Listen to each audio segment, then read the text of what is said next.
So good morning and welcome, and particularly warm welcome to colleagues and friends that have come to join us, and well done for finding it.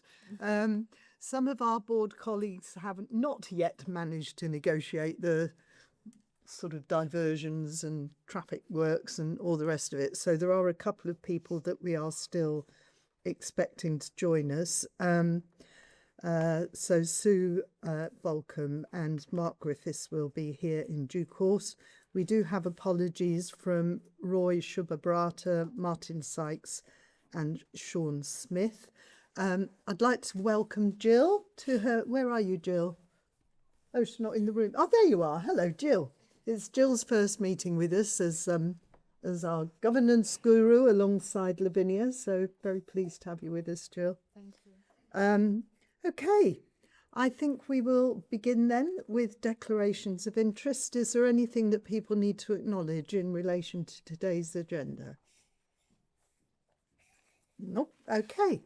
So we will move on to our good friends from the safeguarding team who should have been welcomed by Steve Hams, who is also caught in the seventh circle of hell of traffic out there somewhere, and is not yet with us. So I'm sorry that he's not here to do the necessaries. So maybe you might like to introduce yourselves. Would that be okay? So I'm Sue. I'm the group safeguarding lead across both trusts. This story involves safeguarding. However, I'm going to pass to Lavinia, but I think the main focus of this has to be on the clinical care.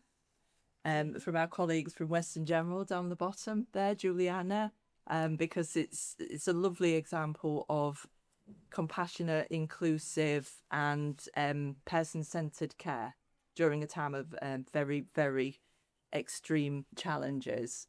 So the focus would be lovely if we put that on Juliana and Layla. If you want to take this, that'd be amazing. Yeah, thank you. Good morning, board. Thank you for having us.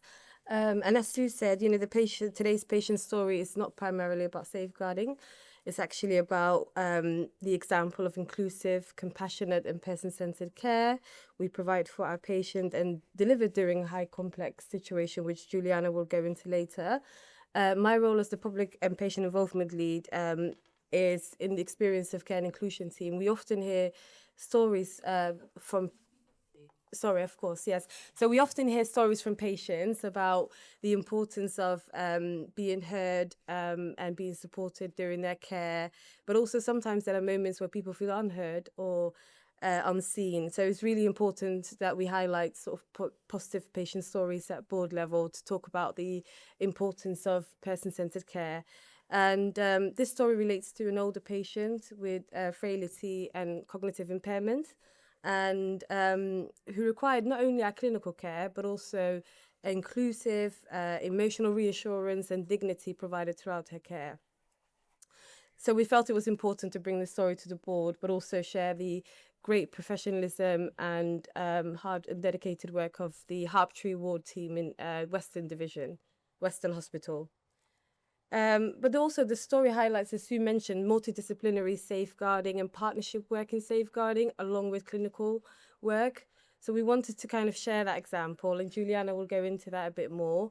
And the family kindly given their consent for this story to be shared today, so we want to thank them. We also want to thank particularly the divisional leads, Fern Jameson, who's the Director of Nursing for Western Division, and Christian Kite, who's the matron for Harptree Ward, and the ward manager. We would like to particularly thank them for their support in developing the story and highlighting this work and the learning throughout. Over to you, Juliana. Hi, morning. So I'm Juliana. I'm the matron of Harptree Ward.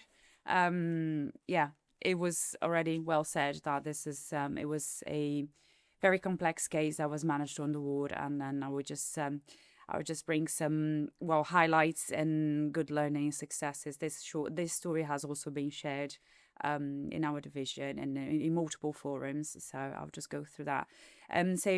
We are calling this patient Mrs. B, and she, just a bit of a context. She is part of the North Somerset patients. She's follows into that category of the population, aging population, which we see increasingly in Western, mainly in Western area. And the individuals, our population that we see in our hospitals, they have overlapping vulnerabilities, and that's one of her case. So cognitive, which it could fall into cognitive impairment, which was her case, mental health needs, and unstable living circumstances, and we just see more and more of these patients coming, being unable to recognize risks, seeking for help, and needing advocacy, and that's what happened in this case.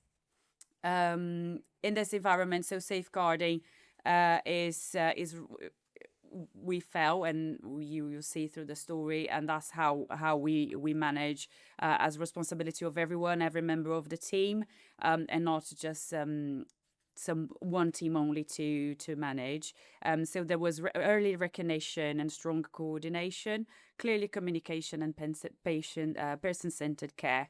Harptree and Western General have is an area of is 27 beds, mixed sex, cardiology, endocrine ward, which one and we at some point we this lady was on this ward too, so we could take care of her, and then at some point she was also optimized to go back to her house, but we had to manage all this complexity of her discharge as well. So she was a 97 years old woman living with dementia and frailty, was admitted following concerns already for her safety in the community. When she arrived on the ward, she was very distressed, disorientated, frequently calling out for her partner, and she required a lot of reassurance, emotional support, and close supervision from the staff. From the beginning, all the members of different teams recognized her vulnerability. This was just not about clinical management. It was also about creating a sense of safety and dignity for someone that was really, really frightened and confused. So she did not had last power of attorney in place. So that means the clinical team had to take responsibility for the decision-making on her best interest all the time on the ward, ensuring her voice and her rights were centered in the care that we were providing. So when her admission progressed, at some point, as I said, she was optimized to go home. We just also had to manage the social part of the social side of her discharge. The staff began to observe some patterns on her distress, particularly following interactions with this partner. At the same time, her son raised concerns with us about decision-making and how previous considerations on her capacity, if we could have looked into them further. So this required the staff to look beyond the symptoms, her health, like her physical health, but something else as well, recognizing broader context of the risks of her care. And just carrying her beyond her health needs, really. So we've increased supervision and begun to explore the concerns carefully, demonstrating awareness, curiosity, and professional confidence. And this came from all members of different teams. So we had all MDT, all the teams that work on Harptree on the case. The key turning point was when the staff had to intervene for Mrs. B to stop for signing legal documents at the time that she did not have capacity to do. And this was a bit of a turning point moment for everybody, which raised further concerns to everybody. So the staff acted proportionally and confidentially, applying the Mental Capacity Act, ensuring Mrs. B was protected from potential harm. So in doing this, they became her advocates. The key point was all the coordination of communication that had to be put in place. So all the multidisciplinary team were aware of her, or the measures that were in place to keep her safe, to make sure so there was a very complex password system in place just to make sure nothing was shared, and everybody knew about it. So this was explored for moments on the ward during safety briefs, board rounds, handover, system alerts, and escalation to all the teams that were involved in daily operational meetings or daily operational actions, such as the clinical site managers and the duty matron, just in case they had to intervene out of hours, and when there wasn't a member of the team on the ward to talk to the mainly to this partner. So this was a powerful example of how safeguarding was embedded on everyday clinical care, and just is not separate from the whole process of taking care of her, and it was core part of ethical practice as well. So all alongside these clinical challenges, the team were also managing complex and time-intimidating family dynamics, because they were dealing with partner and the son. So this added a significant pressure to the whole environment. But what stands out is how the team responded to all these layers of complexity. So they remain really calm, professional, and non-judgmental at any time. They set clear boundaries, used de-escalation techniques, maintained safe environment for themselves and for Mrs. B, which required all these actions required quite a lot of emotional intelligence, resilience, and strong team support. Importantly, so despite all the pressures, the team did not lose focus on the compassion, on the care they were providing to her at any time. So risks that escalated, the team implemented a coordinated approach, as I said, improving multiple services. So all the safeguarding referral were put in place, and further escalation, collaborative team with the safeguarding team, we were working very together in close contact. Partnership when working with the local authority, and practical interventions such as controlled and visiting arrangements for the family. Ongoing review of all the actions that were in place, on also the password system that was working pretty well at that time and remaining proportional and appropriate. So the safeguarding team provided expertise support to the clinic, but the clinical was still center. A big part of centre care in this case, and advocating for the patient. So there was a very good and effective coordination of in practice. So and despite all of the complexity, so the team never lost sight of her as a person. So she was pretty much participating with all the activities on the ward. They were providing consistent reassurance, maintaining her calm and protective when it was seen that her behavior was changing and there was triggers in place, preserved her dignity all the time, and supported her emotional well-being. Her son later shared it was the first time in a long time that he felt that she was safe. So this was a really good positive feedback that we received. And just reflects on the actions that they were taking, of compassion and consistent show by all the teams.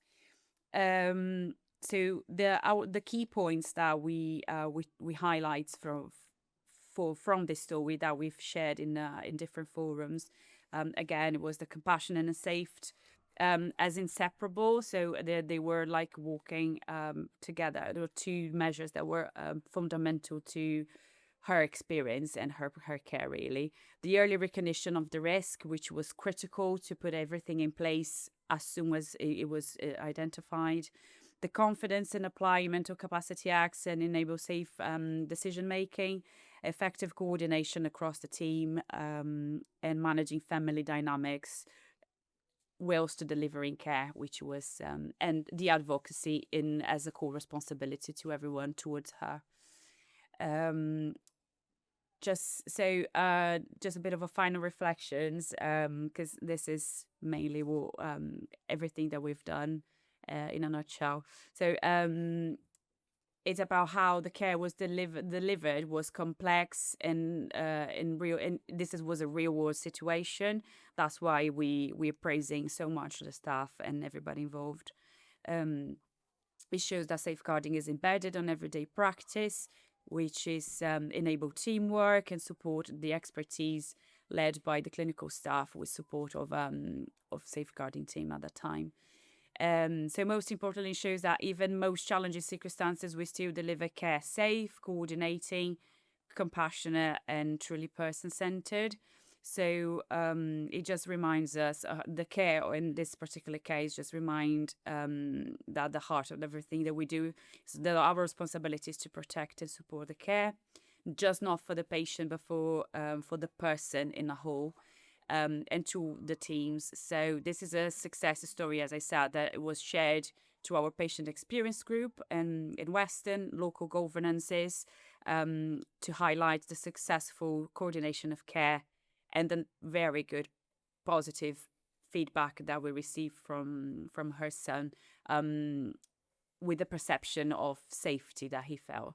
So internally, Harptree staff also was widely recognised, and again, ward manager participated to creating the story, which is Christian, and he is pretty much. He was the very first person pretty much keen to share with all the staff all the good that they've done for her. Thank you, Juliana.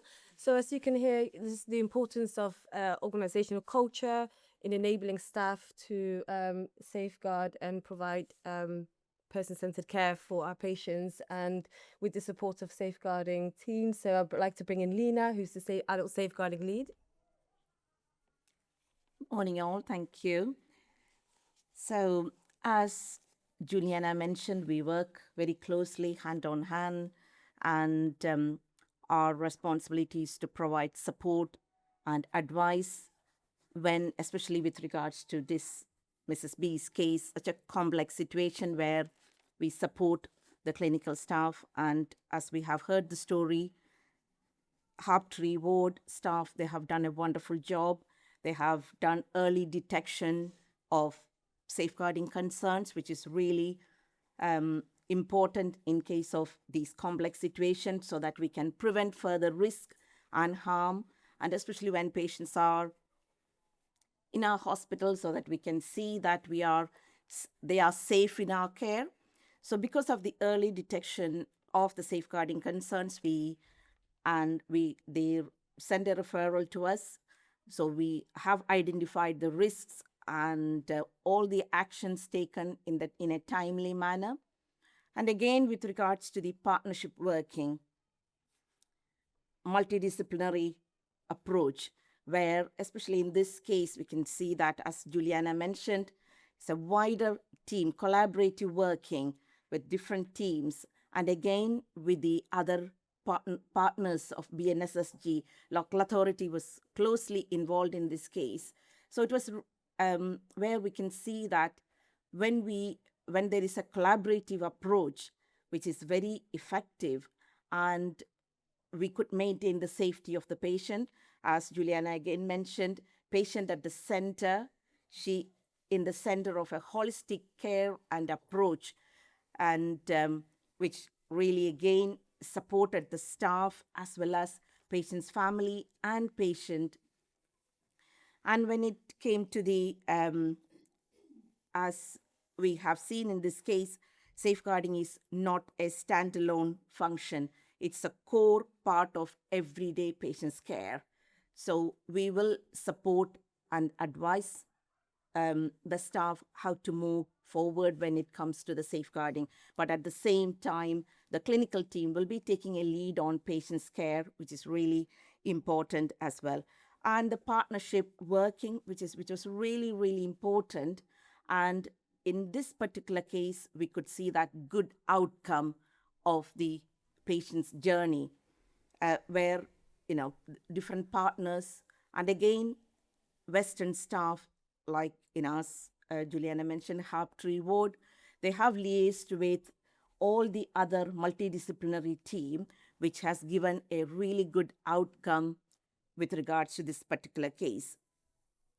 And the focus is throughout remained on inclusive, compassionate, and person-centered care. Again, her rights.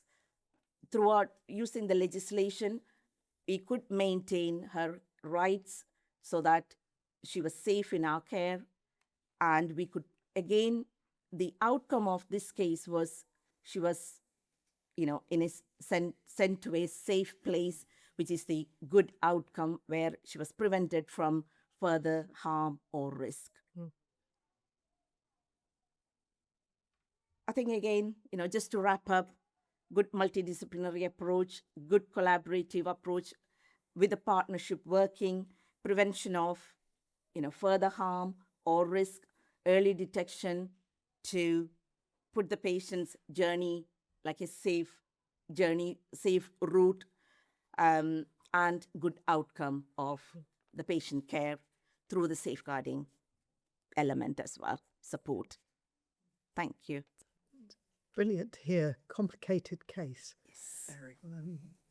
Steve, I think you've arrived now. I don't know if there was anything that you wanted to say. Yeah, around thank you. it. If I may, and apologies for being late. And I guess what the story tells us is that our colleagues deal with a fair degree of complexity. And the thing I particularly love about the story is it's giving a voice to somebody who doesn't have a voice. Yeah. So really pleased the safeguarding team have brought this forward, because there are many patients that our colleagues care for who don't have the ability to have a voice. So just why this one's particularly special. But these cases are complex. They involve multi-professional teams, multidisciplinary teams and organisations, and it's just good to see how this has come together to get the right outcome for the patient. And I know that the team work hard every day to do that. So just a huge thank you from me. Thank you. Any points that people want to explore with our colleagues? I'll make a comment if I can, Ingrid. I mean, it's a fantastic story, isn't it? And it's great to hear that. And thanks so much for sharing, that really caring story, because I think it's the care that came across. I'm just going to put some context on that if I can. So this morning, Western Hospital is OPAL 4 with 88 no criteria to reside patients. And the pressure in Western Hospital is very significant and has been for some time. And the ability for the clinical teams to deliver that high degree of care in that very challenging environment is, for me, is testament to the really strong multidisciplinary clinical leadership in the organisation.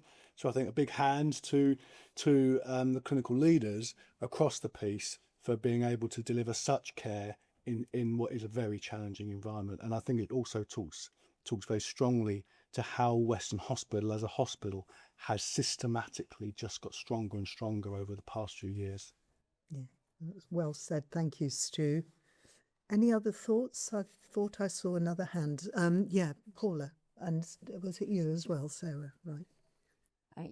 Thanks. That's a really detailed story and incredibly complex. And I just obviously knowing Weston a bit better, but how confident do the teams feel? Because, it's the whole multidisciplinary team, from the, support people, the kind of, ward support staff, facility staff, everybody kind of interacts, because these wards are quite small and kind of very almost family feel, everybody's kind of watching out. But how confident do they feel in a really complex situation like that? I think in this case it was the early recognition of what actions we needed to put in place to make her safe, and in that obviously passed through who is the first members of the team to recognize that, past that normally is discussed in a kind of board round situation or a multidisciplinary meeting that they might have. And then it's about clinical leadership again, because then the ward manager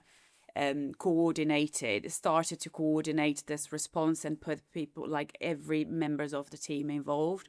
And as much keeping confidentiality, obviously, he shared what he could and what he couldn't done. So we had, as you said, because of the setup, like physically how the ward is built, we had to have the members of team members of facility, admin, just to basic actions as watching the door, who's coming through it. So we had to have doctors, nurses, admin, facilities, everybody involved, and just create day-to-day actions of to watch people coming through the ward, whoever comes, if it's in that particular area, in that bay, around that bed, we just need to keep someone there. So it was very much eyes on it and coordination of clinical care, like clinical leadership care. That was it. Amazing in the midst of a busy ward as well to be able to achieve but everybody that. had to be involved. Yeah,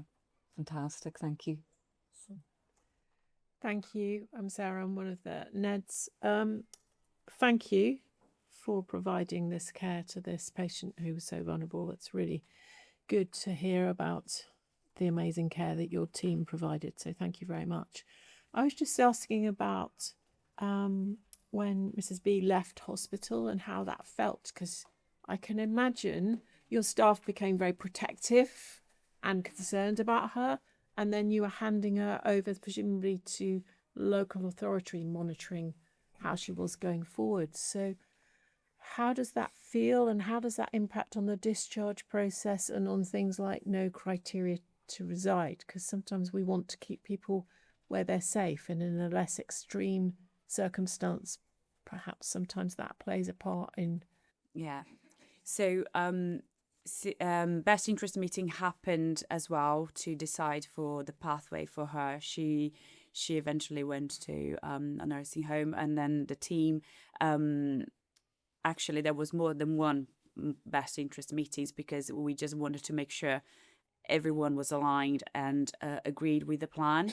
Her partner was involved, her son was involved. We had to hear everybody as well. Home First team was heavily involved. Everything had to be really detailed and documented so everybody knew what was the next step for her. The team felt it was the right thing, because the hospital was becoming a bit overwhelming environment for her, because we could see her distress at sometimes. But she was really friendly even with the other patients in the area where she was.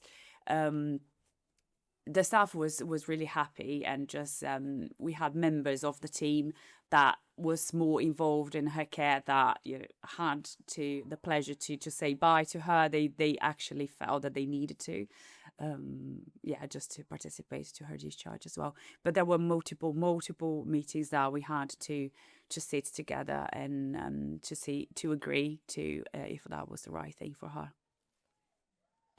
Also, just to want to add on to that, from the safeguarding perspective, we will get the reassurance from the local authority that safeguarding investigation will be carried out and all the safety plans will be in place. So that we will get the reassurance from the local authority. So thank you. As Sarah said, thank you for what you've done for that particular lady. And you've been dealing with messy humanity in all its reality, haven't you? With physical problems, complicated psychology and kind of family dynamics, and negotiating the legals of all of that is not straightforward either, I know. And with the multidisciplinary and multi-agency kind of environment, and Stu's point about the general pressures that the hospital is experiencing, it is a phenomenal piece of work. So thank you. And I'd just like to acknowledge, Sue, thank you for your leadership, because I know you've been bringing the two trust teams together and supporting and developing them as well. So really appreciate what you've done, and thank you again. Please pass on our thanks to your colleagues as well for the work that they do. Thank you very much. Thank you. Okay, let's move on to the minutes from the 10th of March then, when we were at the Vassal Centre. Are there any amendments that people want to make to those minutes? No? Okay, so we will take them as a fair record, and there are no open matters on the action log, but are there any matters arising that people feel need raising from those minutes? No? Okay. We haven't been given any questions from the public in advance, but is there anything any colleagues or friends would want to raise with the board today? Okay. Thank you. I will move on then to the chair's report. Just want to acknowledge that our chief executive has featured again in the top 50 list in Health Service Journal. Top 50, sorry, thoroughly embarrassing, Maria. But she's actually ranked 5th out of all the chief executives in the country, which I think is an absolute accolade. Maria will throttle me for mentioning it because she says she doesn't actually like these sorts of awards and recognitions and that it is all about the team. But nevertheless, Maria, well done, and we're proud of you. And it is great, though, for the trust, isn't it? For the two trusts, for the group. So well done. Just wanted to acknowledge that.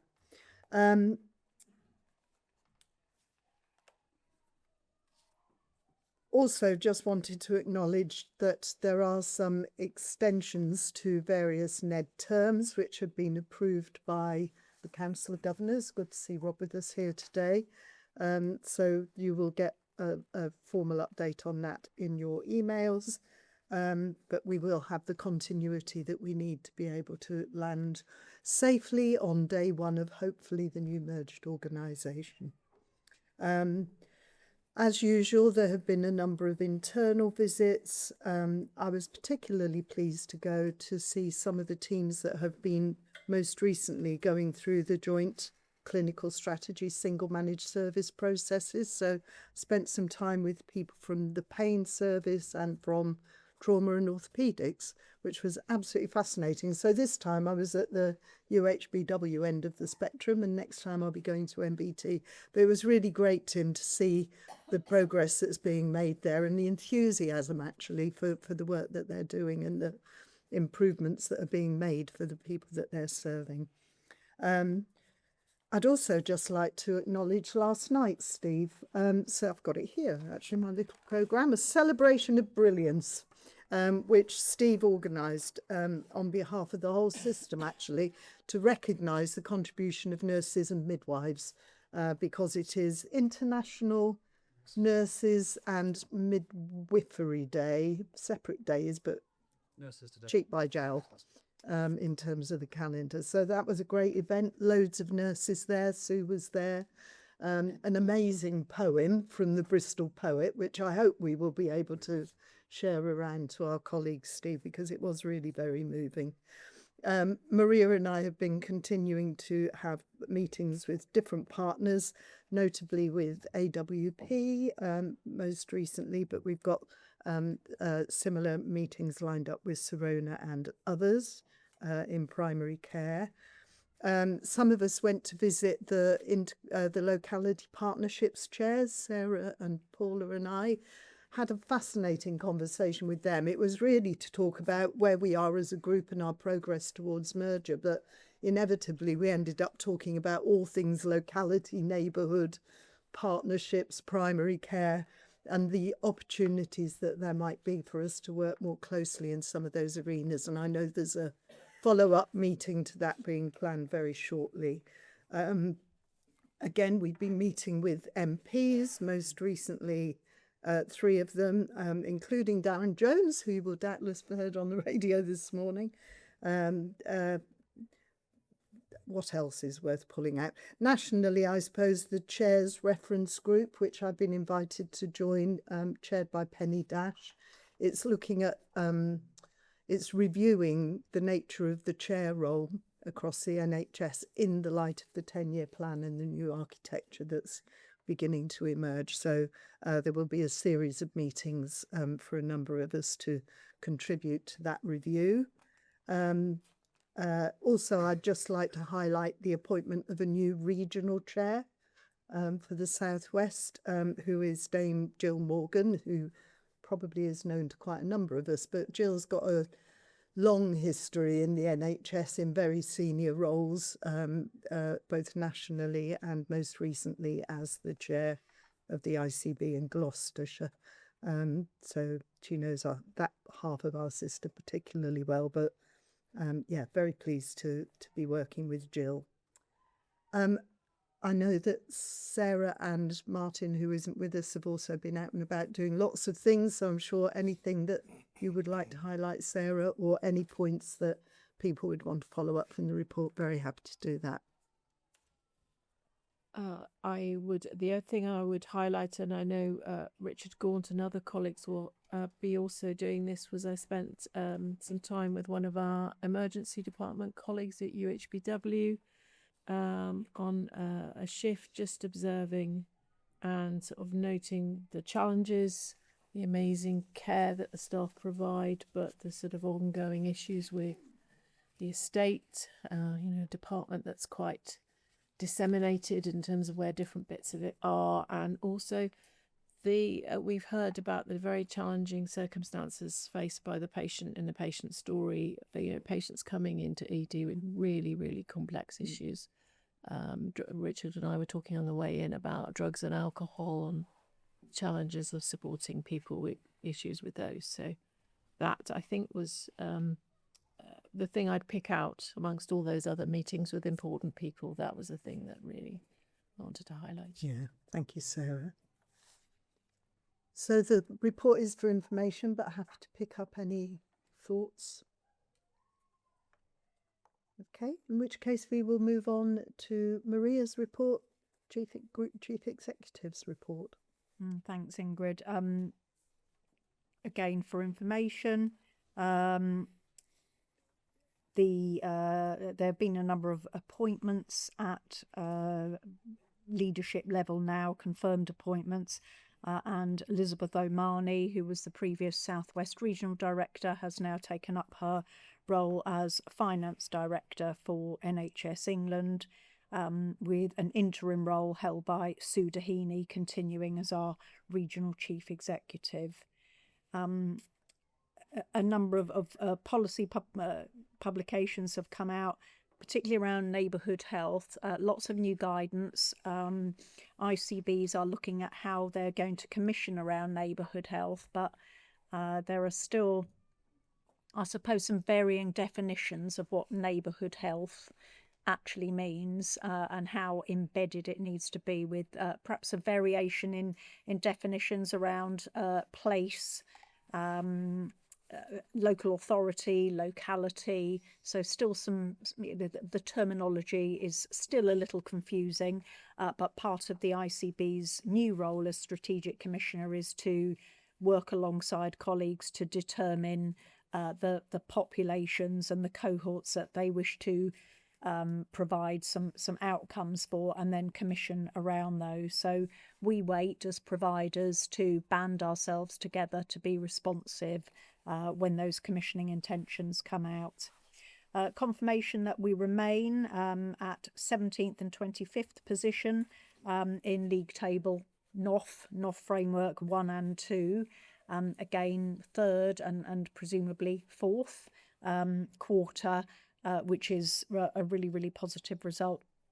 They are reissuing the oversight framework, so there will be a number of new criteria that we will have to respond to and attain to ensure we stay in those tables. But our early self-assessment is not showing us anything that we believe will be problematic. Only other things I wanted to ask, we will recall there was some industrial action in early April around Easter. The talks with BMA do continue, but it's very clear and a distinct possibility that industrial action may continue, and we remain alert. We have plans in place to cope with this, but obviously it doesn't get easier. Some very positive feedback, however, from staff has been around our staff survey results published a little while ago now. But again, best in the Southwest, and some really, really good scores on our advocacy questions around people recommending the trusts as a place to work. But of course, I think we had about 14,000 respondents, and we're really hopeful that next year we can up that. So we continue to be very ambitious for our staff to make sure that they have a really good place to work and feel very engaged, and therefore the care that goes alongside with that continues to improve. It's a year, just over a year now, since we launched our Bristol group, and we are on now that homeward journey, we hope, to being authorised as a merged trust to form the Bristol NHS Foundation Trust, which reflects our commitment to providing our 4Ps, well-rehearsed 4Ps to the public and to accelerate those benefits. And we await confirmation, as we've gone through a very arduous and rigorous due diligence process for some time now, with some final steps in the next 6 or so weeks. We've continued to communicate with colleagues throughout the trust, through town halls, through senior leadership walk rounds, Q&As, intranets, etc. And all execs and senior leaders have been involved in this. And of course, there's an ongoing feedback loop, which comms keeps as an updated Q&A session, and we do add to that. We finished our formal consultation with staff around some of the corporate services transformation also at the end of April. Again, have been responding to that and refining and making any necessary changes. I think the others are all self-explanatory. Fantastic 25-year anniversary of the Bristol Royal Hospital for Children, which will have a number of events celebrating that. If we look at the 10-year plan, the expectations of the left shifts, I look at our 2 years of community diagnostic centres, moving our services out of hospital and right into the community, 110,000 more procedures done outside hospital. So real evidence of us making that left shift very real. And also just to bring people's attention to our Health Tech Roadshow tomorrow, our analogue to digital expectations as we look at tech-enabled healthcare, some of the productivity benefits that also brings. And that will be taking place tomorrow with lots of suppliers, NHS Digital Academy, and some of the group leaders, along with our Health Innovation Network. So hope people will either be able to come along or certainly participate in some way. Like Ingrid, a number of ongoing visits, partnerships and external engagements, which are some are referenced in my report. I'm happy to take questions. Thanks, Maria. Colleagues, anything to follow up on? No? So the report is for information, so thank you very much, Maria. And we will move on then, Paula, to the Group Benefits Realisation Q4 report. Thanks, Ingrid. So Maria's just referenced sort of 2 things that lead nicely into this, which are the importance of maintaining the focus on our 4Ps and the benefits we can bring, and that we need to hold ourselves to account and ensure we can evidence that. And as we come to the end of our first year as Bristol NHS Group, this is our 3rd benefits report. Although I think we need to remind ourselves we approved our benefits case back in April 2025. So we're just coming up to the year past. That case looked at a profile of delivery of benefits over 5 years. So we are still in the early stages of being able to evidence that full impact. But I think it's really encouraging in this report to see that we are able to demonstrate evidence with, for example, 6 of the benefits we're currently tracking, the 42 benefits we're currently tracking, completed, and all of the others apart from one, which is a minor delay that's being addressed, on track. We also continue to keep testing ourselves on the validity of those benefits. That's just good practice. And there are a number of changes that were drawing to the board's attention in the report today. Those have been considered and discussed by the relevant board committees, who also scrutinise their areas of benefit delivery in much more detail than we have brought through to the board today. I think we've made good progress here in terms of developing a dashboard. Obviously interested to hear what the board's feedback is. So we've talked about this over the course of the first year, about how to move away from the very, very individualized detail of specific service changes and start to aggregate and build up our benefits overview. So there is a dashboard in this report today, with that assurance that the detail is scrutinised by the board committees. In total, we will be tracking in the region of 73 benefits, so it's a lot of individual benefit areas. We're live with 42 of those. We've got 10 sort of, in development, iterating through what the key areas of focus will be, and 21 where we've identified a measure, but we aren't yet started, and that's entirely appropriate in a 5-year sort of change programme. But those are all on track in terms of setting up where they need to be. The financial benefits are now embedded into our normal financial reporting, but the dashboard helpfully provides a top level figure, which I think is important. And I think it's just, really good to see if you hone in on the completed benefits. So of the 6 completed, 4 are in people service areas, really showing how we can reduce bureaucracy, make it safer and easier for staff to work across all of our campuses. And that's one of the key areas that we wanted to achieve. We've also made progress with our anchor role in ensuring that we support recruitment from areas of social deprivation. And I know we've got the research and development and the report coming up, but I think a shout out to R&D in this, because again, you can see the concept of taking the best of both evidenced here, where our teams have been able to leverage in a particular neuropathy. I'm not going to be able to say it. Nephropathy. And something to do with the liver or the kidneys even, a trial. So we get to bring cutting edge treatment in, but being able to put that together by using the expertise across both teams. So, you've got stats and dashboards and figures, but actually I think it's really important in this report that we bring specific examples. So that's a Q4 report, but we'll continue to build. So it's here for information, but obviously any feedback on the dashboard, particularly keen to hear that. Thank you, very Chair. much. Thank you. So thoughts, people, on our 4Ps delivery? Sue?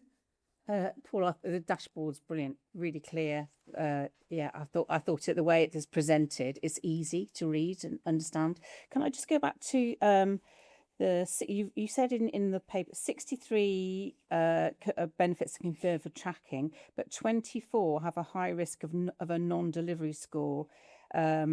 Key risk relate to dependency on funding being secured or via internal business cases. That's quite a high. So a third are dependent on securing funding. Are we trying to build that into the future financial planning, or is that too naive to think about that? Because that's a high number that we're saying we'd like to do that, but we've got to secure either external or internal funding. How are we building that into our financial planning moving forward? Yeah, so they're not all about that. Some are internal. I think it uses the term organisational changes, the report. So that's where, for example, something like to be able to realise the benefit of like recognising clinicians have time for research and development in their job plans. Well, until we've got the thoroughly developed job planning process in place with the associated systems to be able to see that and make that balance, then that can't be fully enacted. So some are about organisational, transformational changes in themselves, and others are about business cases, and it's not necessarily so many. I think all of them actually are probably built in to our financial plan. It's just the stage they're at in developing the business case. And again, because our benefits were and our investment into release benefits was tracked over a 5-year period, so that just reflects that trajectory. Neil? Yeah, if I just build on that point. So Paula's description is right. So there's a number of both specific allocations within the full business case for merger, as well as some contingencies. Brilliant. And in many cases, the case should sell itself in terms of there's a net financial benefit. Yeah. So won't be competing against other demands through an annual business planning process. That's brilliant. Thank you. And there was a separate section on the financial, the approach to the financial benefits, which are being reported slightly differently. So is it worth just commenting on that?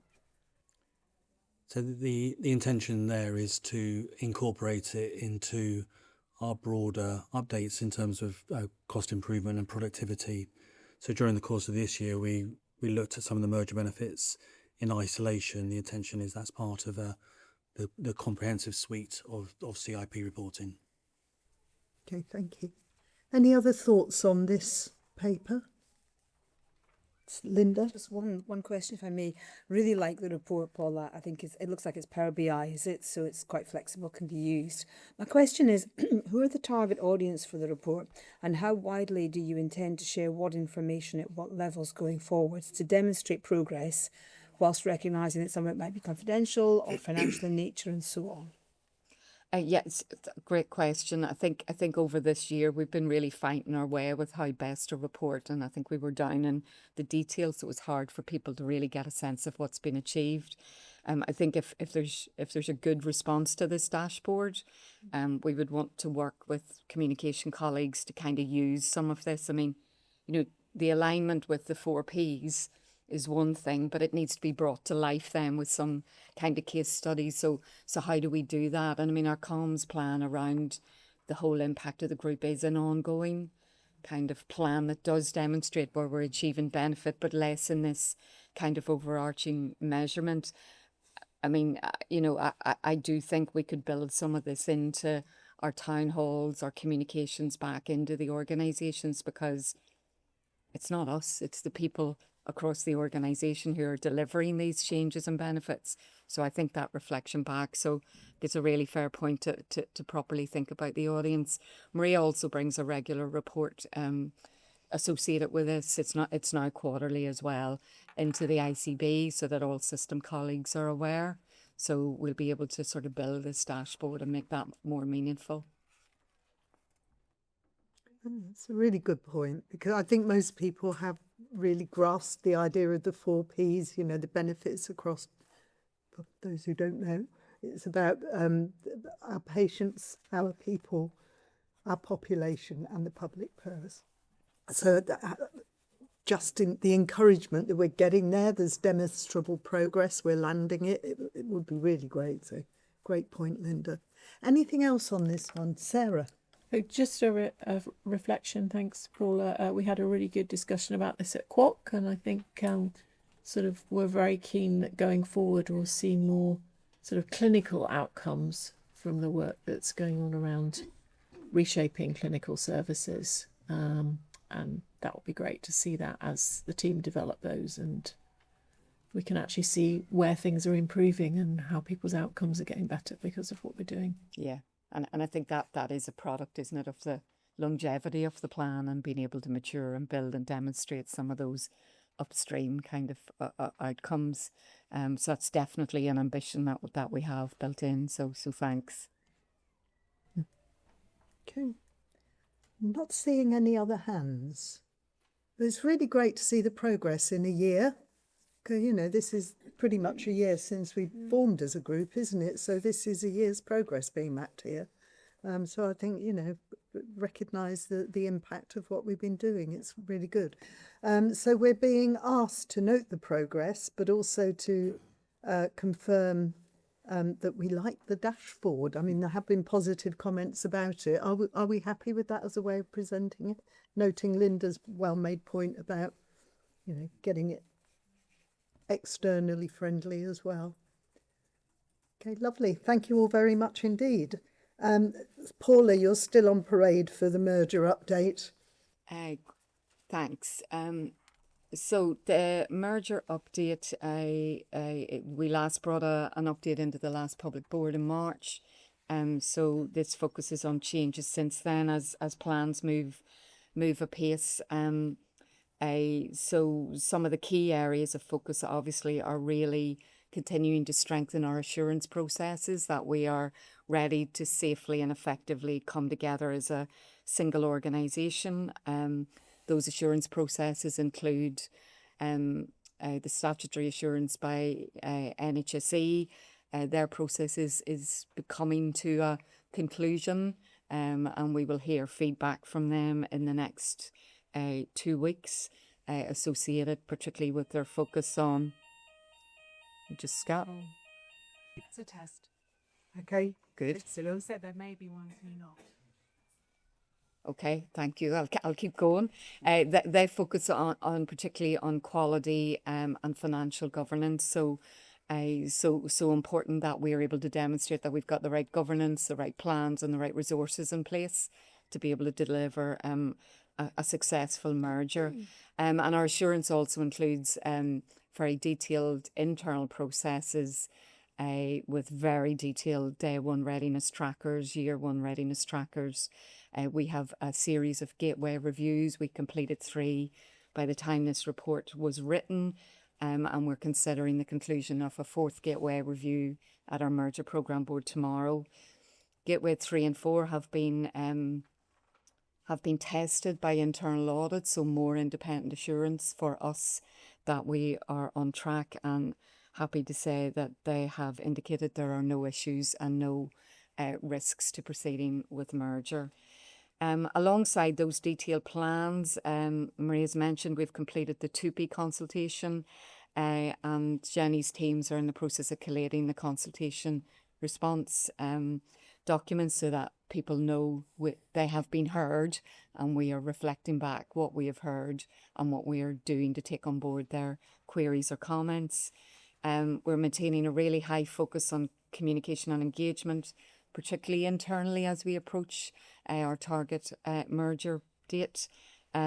We've had around 139 individual consultation and engagement activities since January, with over 6,200 attendees from across our staff.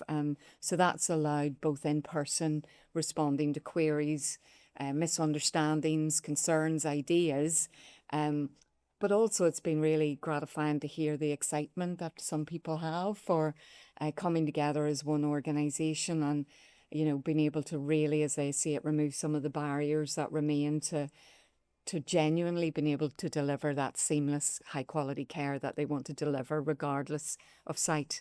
Part of that has been we have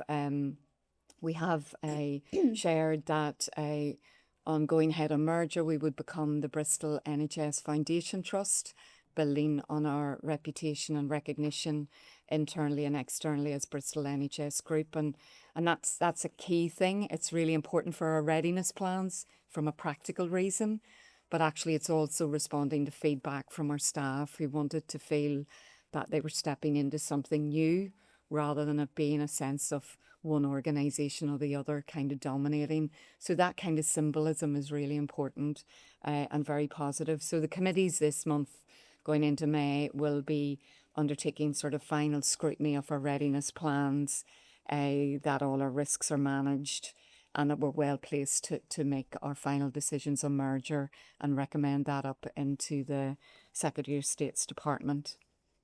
Great, thank you very much, Paula. So we've had very regular updates on this, and I know committees have also been busily reviewing, including the 2 merger committees, but is there anything people would want to pick up and explore further? Linda? Just one thing I'm curious about, and we were talking about it earlier, Neil and I, given the potential changing political situation in Downing Street, is there any chance that that could impact our deliverables and timeline, given that this has got to get over the Secretary of State's desk, right? I mean, between now and then, or are we still quite confident that we have enough in place that it'll make it over the line? It's been on our risk register, one that I thought was a bit speculative a number of months ago, but it's been on our risk register, and we have worked very closely with our NHSE colleagues sort of to be conscious of this risk. So we are very focused on all of the things that are in our control to have, on point, ready, assured and ready to go. We can't influence that, but we have provided a pre-briefing already into the Secretary of State Department. We know who would be dealing with this in his team, and have made contact with them as well, just to provide any detailed questions or assurances at this stage. So it's really a matter of timing. It's not something that we can sort of speculate any further about. We have plans, worst case scenario, we have a contingency plan that we would continue to, drive through those areas of change that we can do without sort of a legal and statutory stamp on our merger, because the kind of energy and momentum that our staff have right across both organisations, as well as externally, but predominantly across 28,000 staff, is very significant, and it would be incredibly disappointing, but we just have to see how it goes. Maria, you want to come in on this? Yeah, I mean, there is a level of unpredictability about that and what will be in our control. As Paula says, all the NHSE processes have been gone through in the right way, and we have reflected in the strongest possible terms that a delay would be very difficult. Staff are ready for a button to be pressed, for systems to collide and to move forward. So any prospect of needing to double run or lose momentum would be regrettable. So that's been fed up through us, also through ICB colleagues.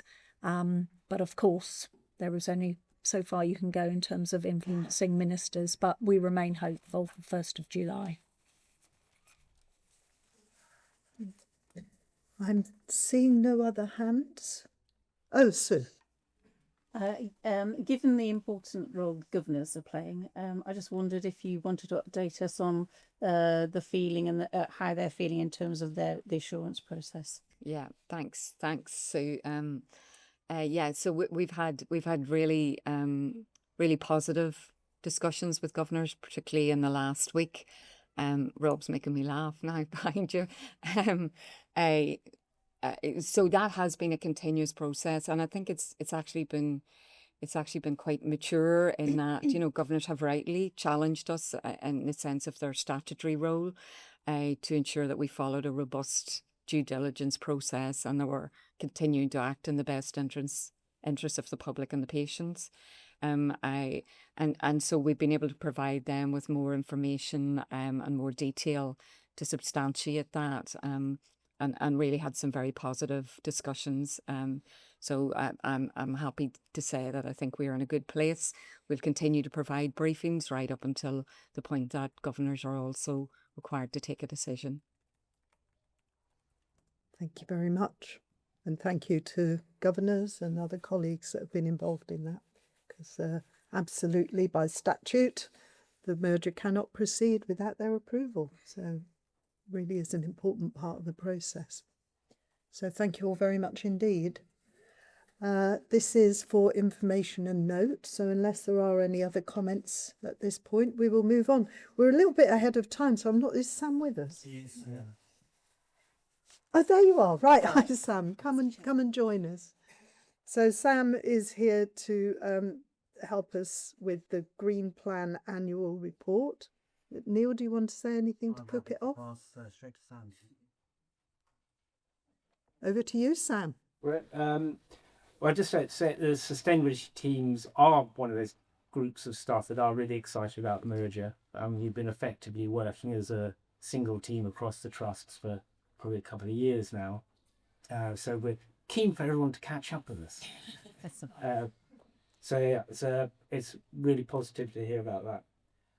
So bringing is 3 elements of our Green Plan that I would bring today for approval. We've got the annual report, which tells you the progress we've been making with our successful energy projects. We've achieved 0 waste to landfill. Well, that does mean we now need to look at reducing our waste going to incineration. We're increasing electric vehicles in our fleet, so we're making some good progress. Particularly want to highlight the focus on clinical sustainability projects, which we've been developing further and realising benefits, including supporting cost improvements and carbon reductions in our largest area, which is procurement. So cutting those emissions is really crucial and one we're really growing. Overall, we are seeing reductions in our carbon footprint, but we need to accelerate those reductions to hit our targets, which are still very challenging. So I'm asking for you to approve the annual report. The second element is our delivery plan, which sets out how what we're actually going to do to implement our green plan over the next 4 years. The summary in the paper, because it's a large spreadsheet, the summary in the paper shows the lead areas of responsibility and the actions to address specific challenges that I've picked out. It's not a static document. We review it monthly to track against it. We will be adding further target dates so that we've got clear targets to report against. The key focus for us going forward is in the delivery plan is adaptation to climate change. We're realising the impacts already. There is a national climate adaptation maturity framework which we will be using to show our progress against that. And on climate risks, we've been looking at this for the reporting to the Trust annual accounts, which has considerably more requirements around our reporting on climate risks. And it's identified particular risks, including increasing heat impact demands on our services and admissions to emergency departments, increasing impacts on staff productivity, and probably the biggest area, which is really obvious at the moment, is our vulnerability to fossil fuel risks and climate disruption in our global supply chains. So seeking approval of the delivery plan, the assigned leads and the actions to address those challenges. And the third element is our carbon reduction plan, which is a document we required to enable the trusts to bid for NHS and public sector contracts. We need to have that board approved carbon reduction plan, which follows a standard template. There's essentially a section of our green plan. So looking to the board to approve that. I'm happy to take any questions. Okay, thank you very much. Any points people want to follow through? Neil? Thank you. I've looked through the action plan. It's very impressive, lots of coverage. But one of the things I note is that patient transport accounts for in excess of 10% of the NHS's carbon footprint. So quite a substantial opportunity. And I can't really connect how we might use some of the left shift initiatives to actually focus on including that, and indeed perhaps use some of NHS England's incentives to combine the two things, because we know that we've got to do those things around reduction in people coming into hospital potentially and using more digital tools to support that. Maybe there's a way we can combine those things and put an additional target in, perhaps, because just such a considerable amount of opportunity. Absolutely, I think it's making sure we are considering those wider impacts of when we're shifting to more digital approaches or out into the community, that we're looking at transport impacts and making sure that's part of business cases and how we're looking at it, but really realizing the benefits that can be achieved through that, and just making sure we are accounting for those within the business case. I think is a crucial way to do it. Good take. Any other points people want to pick up on either the plan itself or the delivery planning, carbon plan? Neil? Just a couple of points I'd like to add. It's a bit similar to Sue's question earlier in terms of we're pump priming a number of initiatives that have both an environmental benefit but also a financial benefit, recycling some of those financial gains to support the next suite of sustainability projects. So sort of similar, not part of the merger case, but doing that work. But I'd also, as well as thanking Sam, like to acknowledge Sanjay Shah for the work that he's doing in leading the clinical engagement in a a whole raft of sustainability projects as well, which has really gathered momentum in the last 12 months. Absolutely. And I noticed that some of the initiative, was it the MBT had the award, didn't it, last year, to do with the theatres, green theatres, and that's now being replicated elsewhere, which is really pleasing to see. So, yeah, good work. I saw a hand. Was it? Oh, Richard and then Glyn. Sam, thank you. Just in terms of the goals, the 50% sort of reduction in directly controlled emissions by 2030, which I think is a scope 1 and 2 in your table. I was just trying to coordinate progress to date and then thinking, wow, that's quite a steep increase in terms of achieving those targets by 2030. And indeed, in 1 or 2 cases, have actually gone up over 24/5. So how realistic are those goals? So the direct emissions target is 0. It's right. a 100% reduction by 2030, which is a big challenge. But we know how we can do it. And I think going back to it does depend on how we are able to finance some of those options, but technically it is possible. We may have to look at other approaches, private finance type approaches and long-term heat agreements and things like that to be able to finance those approaches. But we know we can do it. It's just we've got to have the will to actually push that through. So it is a challenge, but it is possible. Thank you. And Glyn?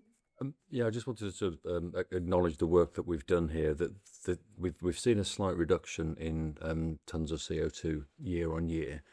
That is against increased activity that the two trusts are doing of probably between 6 and 10%. So actually, if we weren't doing this, we would be growing all of our footprint by 6 to 10% every year. So actually, even if we set ourselves the target of 0, even if we don't hit 0 and we don't grow our footprint at all, we've succeeded. But the important thing is, and this was about 18 months ago, we took the challenge from the board to go back and get a granular path of what would have to be true for us to get to 0.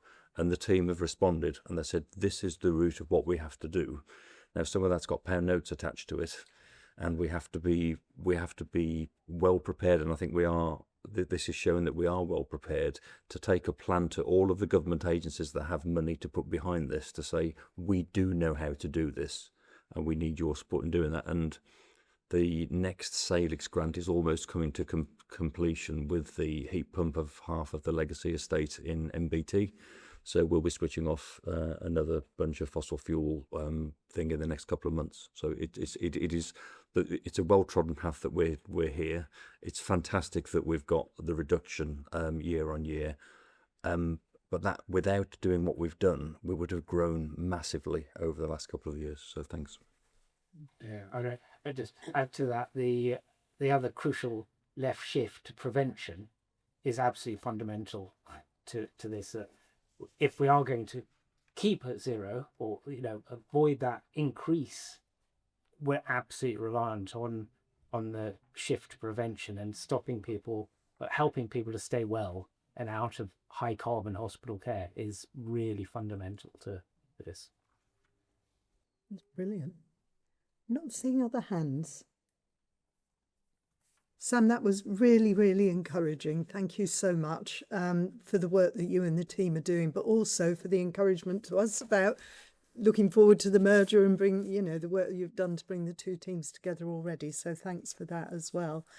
I do notice in the actions that we are to have a board seminar specifically on the green agenda to develop our climate literacy, to prioritise the delivery plan and to establish a set of social value priorities that we want suppliers to deliver. So we will look forward to that seminar. Not sure when it's going to be, Lavinia, but we will get it booked in.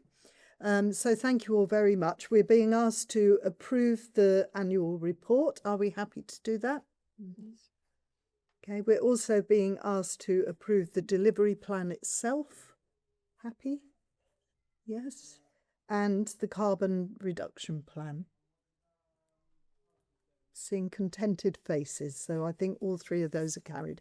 Thank you very much, Sam, and thank you for coming in. Good to see you. Okay. Right, noise alert. The urns are going back on for coffee. So we will all need to speak out. I think we are now on to item 12, which is the Research and Development Annual Report. Do we have Fergus with us? Yes, we do. Hello, Fergus. Good to see you. Welcome. So Fergus is our group research lead. Director for research for the group. Yeah. Thank you very much. Thank you. So I guess I will also say, like Sam, that R&D is very enthusiastic and keen with the merger and sees all of the benefits. So I think that's great to experience, and there's been a bit of a journey over the last year.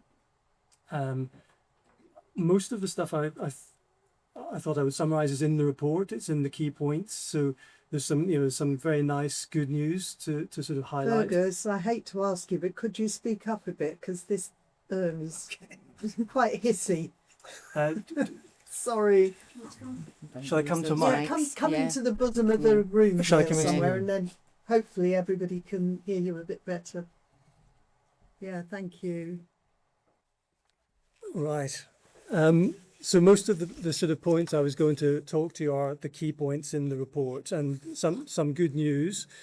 I think we should be very proud that combined NBT and South and UHBW are at the very top of the league table for research capability funding. So that is calculated on the basis of competitive grants that are awarded for the two organisations. And when we bring those together, we come out at 2.4 million, which is putting us at the very top of that table. So I think we should be very, very proud of that.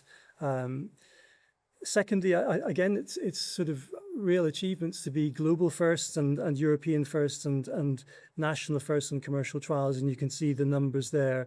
So I think the work that goes into setting up trials very rapidly so that we can recruit the first patients to these trials are very important, partly for our patients, but also partly because it underpins some of the calculations for funding that we get.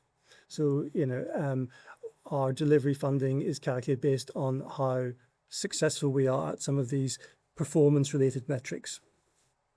And then the last positive bullet point there is the sort of collaboration. So Paula mentioned this earlier, one of the examples, but I think over the last 12 months, we have seen UHBW and NBT sharing research expertise, in particular the hematology oncology expertise with cell therapies and gene therapies that really was almost entirely limited to hematology and cancer care, moving that out into the medical research unit in a liver study to reduce liver fibrosis, and up into NBT, so the IgA nephropathy study that was talked about as a gene therapy study. It was discovered in a Bristol University lab, went out to venture capital funding, and came back to, well, stayed in the UK, but Bristol opened as a site and recruited the first patient to that study in the world.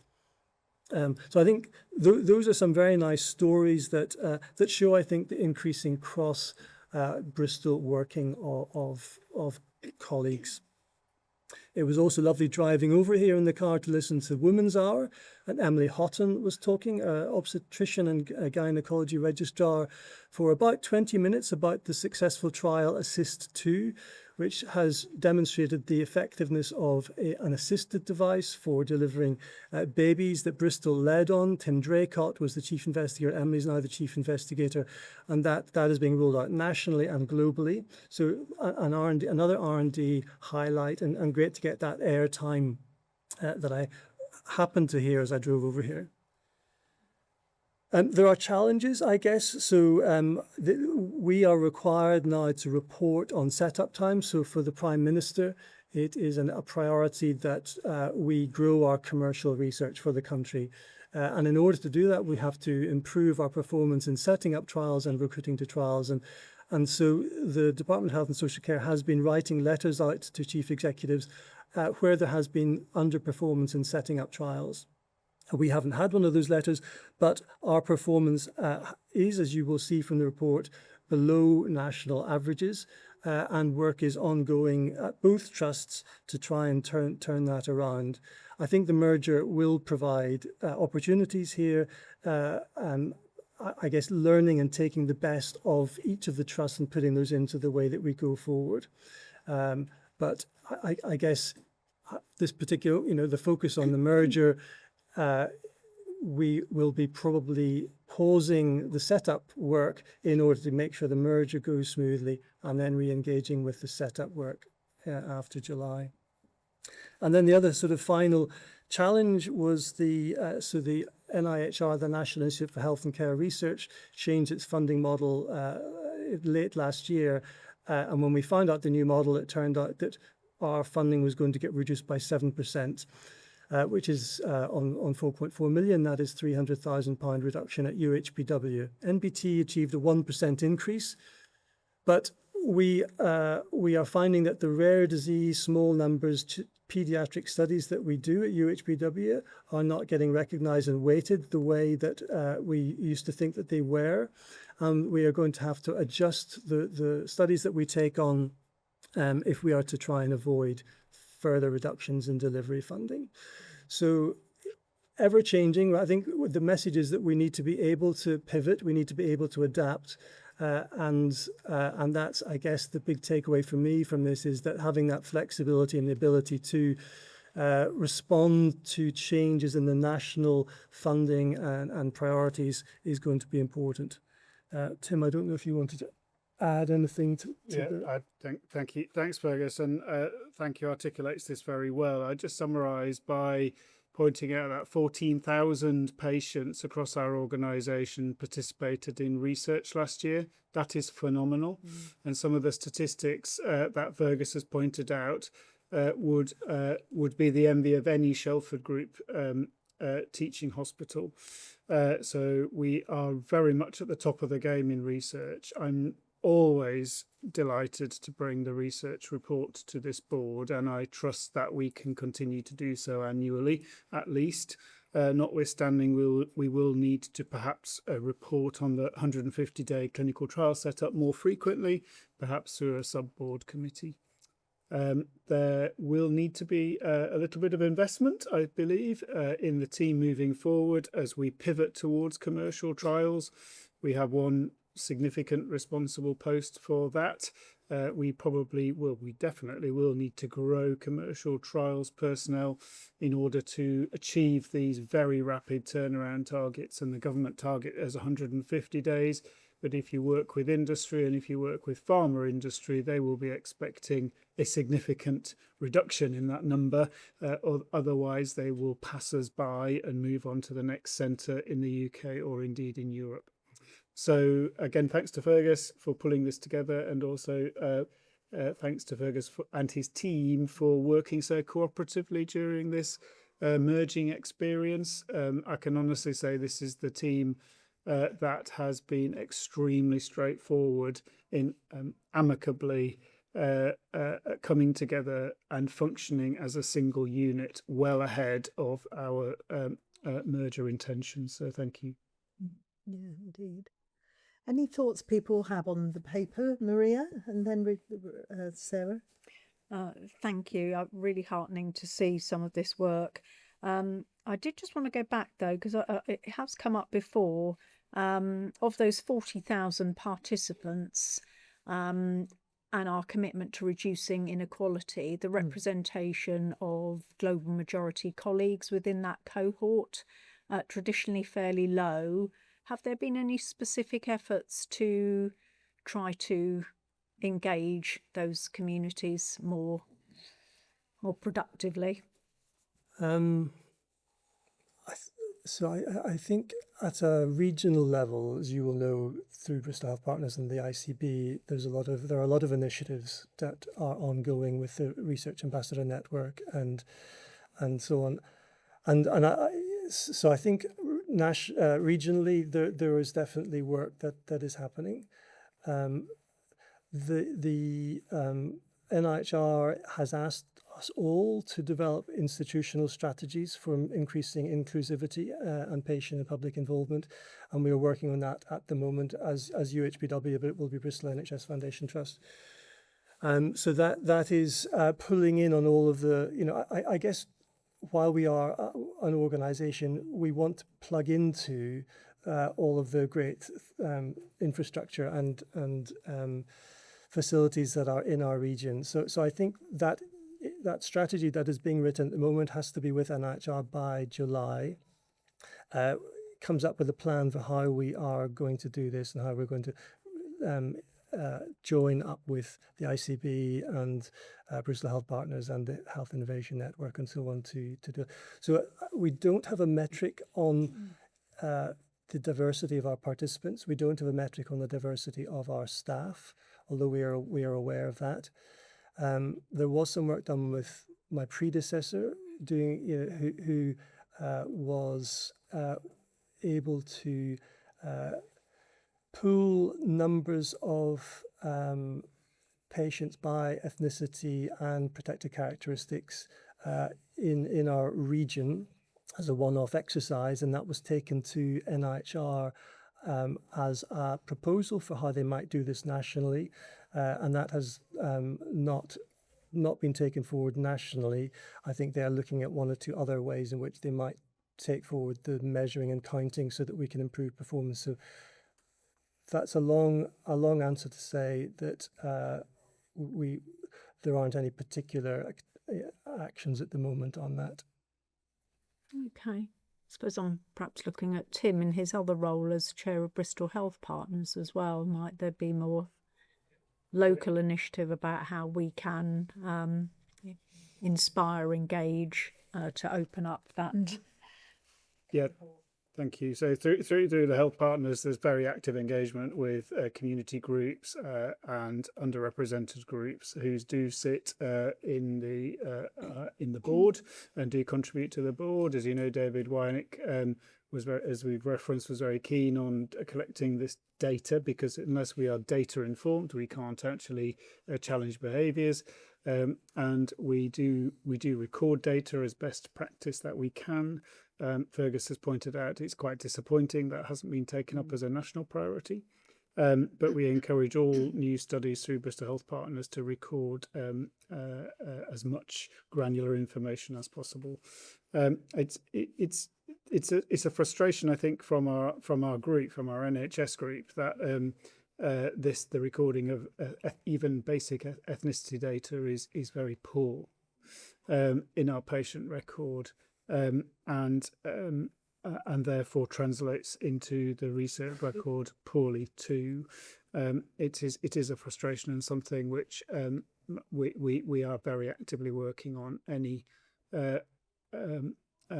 evolution of our electronic patient record one of the priorities that it must improve the collection of ethnicity data. Okay, thank you. Sarah, and then Richard. Fergus, thank you very much. Congratulations. It's brilliant to be in this country leading position. It's really, really good to see. So one reflection and one question. One was around the metrics and the performance, and Tim mentioned potentially that being updated or monitored by a committee if it's appropriate. I'd like to suggest that QOC might help with that. If that's useful, I'll leave you to decide with Tim whether that's appropriate. But my question, Fergus, was you said about the fact that some of the very small number studies, very specialist studies, might no longer be financially recognised by NIHR, and that just was a bit of a red flag for me, because particularly in the Children's Hospital, I know we provide care in very, very specialist areas, and could that mean that some of the children and other patients that we look after might miss out on research if we're not able to host those studies? That is a concern. It's when I first heard about the results of the formula last year, I thought this was going to affect other trusts like us, which were very specialised and had paediatric centres, and it hasn't. And so it's not as simple as it being about, the kinds of studies that we do and the kind of specialist unit that we are. I think we had perhaps a less broad, balanced portfolio of work that we were doing. I think what we need to do is build up some of the other, activity generating work. So one of the reasons UHBW's performance has dropped is because it has had a high performing, simple, large study every year for a number of years, but that finished last year. And hasn't been replaced, and there isn't, we've looked very hard for one to replace. So there are some boring game playing kind of things that we need to do. At the end of the day, R&D is not a charity. It has to pay for itself. We do commercial work because it's important and it brings commercial novel treatments to patients earlier. But we also do it because for every £1 of commercial income to pay for research, it brings 90 pence into the trust of profit. And so that goes into the trust bottom line, but it also goes into divisions, it goes into R&D, and it allows us to cross-subsidise that other work. So I think that balanced portfolio of commercial work to allow us to cross-subsidise the very important, perhaps underfunded non-commercial rare disease cancer work is the way that we have to do it. And I think having all teams owning their income target, again, it may sound like I'm getting into financial speak, but a team has to recognize that they can't just take on these academic-led studies. They have to take on the stuff that will generate the profit, that will allow them to take on the interesting things that are perhaps underfunded.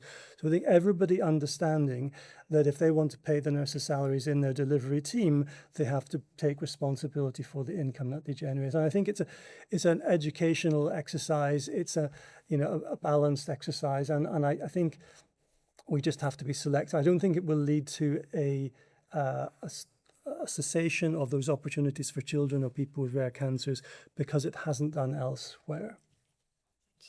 It's really helpful. Interesting. Okay, Richard.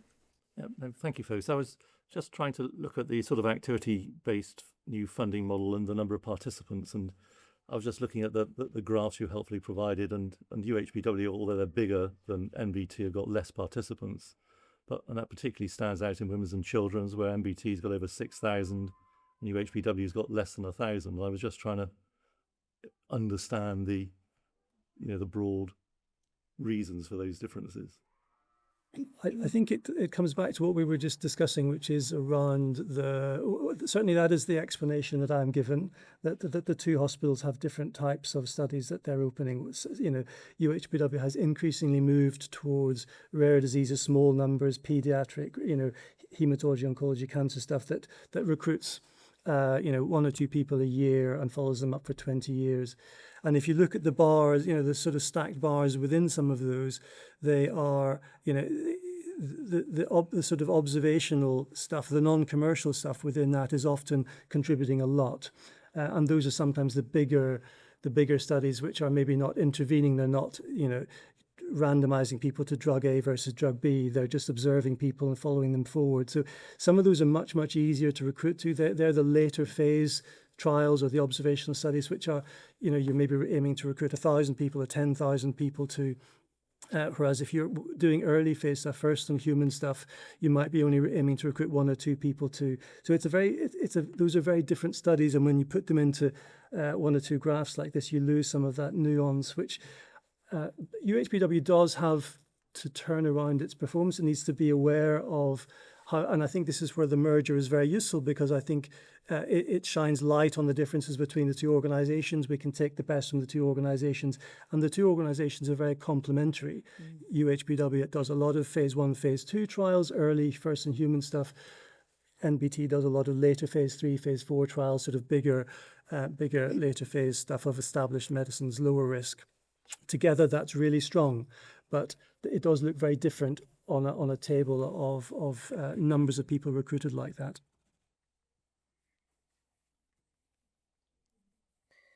Yes, I just want to say well done. I mean, it's great to be in this position. It's a lovely discussion to be having from that perspective. I just got a query under your risk and ops where you've mentioned the fact that you've got delivery capacity and workforce sustainability challenges. And I just wondered what A, will the merger help with that, and B, what other plans can you put in place, because that will no doubt impact performance and income, I presume. And recruitment should be something that we have reasonably within our own gift. So I'm just keen to understand how we're planning to address that. Yeah, so absolutely. I think the two trusts again are in quite a different position. So, but we have been working with Neil over the last few months and his colleagues to develop a business case for investment in commercial capacity within the group. But it particularly requires investment in staff at UHBW, where there has been a greater restriction on growth over the last few years, and there's a more need to invest in order to hit these commercial setup times and so on. So there's a business case at the moment being worked up, which will allow us to grow the core R&D team for commercial research at UHBW. NBT assessments was that it didn't need that additional capacity, and together it will all work, and fits into the planned organogram. That work would involve a 1-year upfront investment, but then it would pay for itself in years 2 and 3, and there could be further growth. It would lead to an additional 1.4 million of commercial trial income into R&D per year, based on a 20% growth of commercial research, and a more than 100,000 additional contribution to trust overheads per year as we grow that.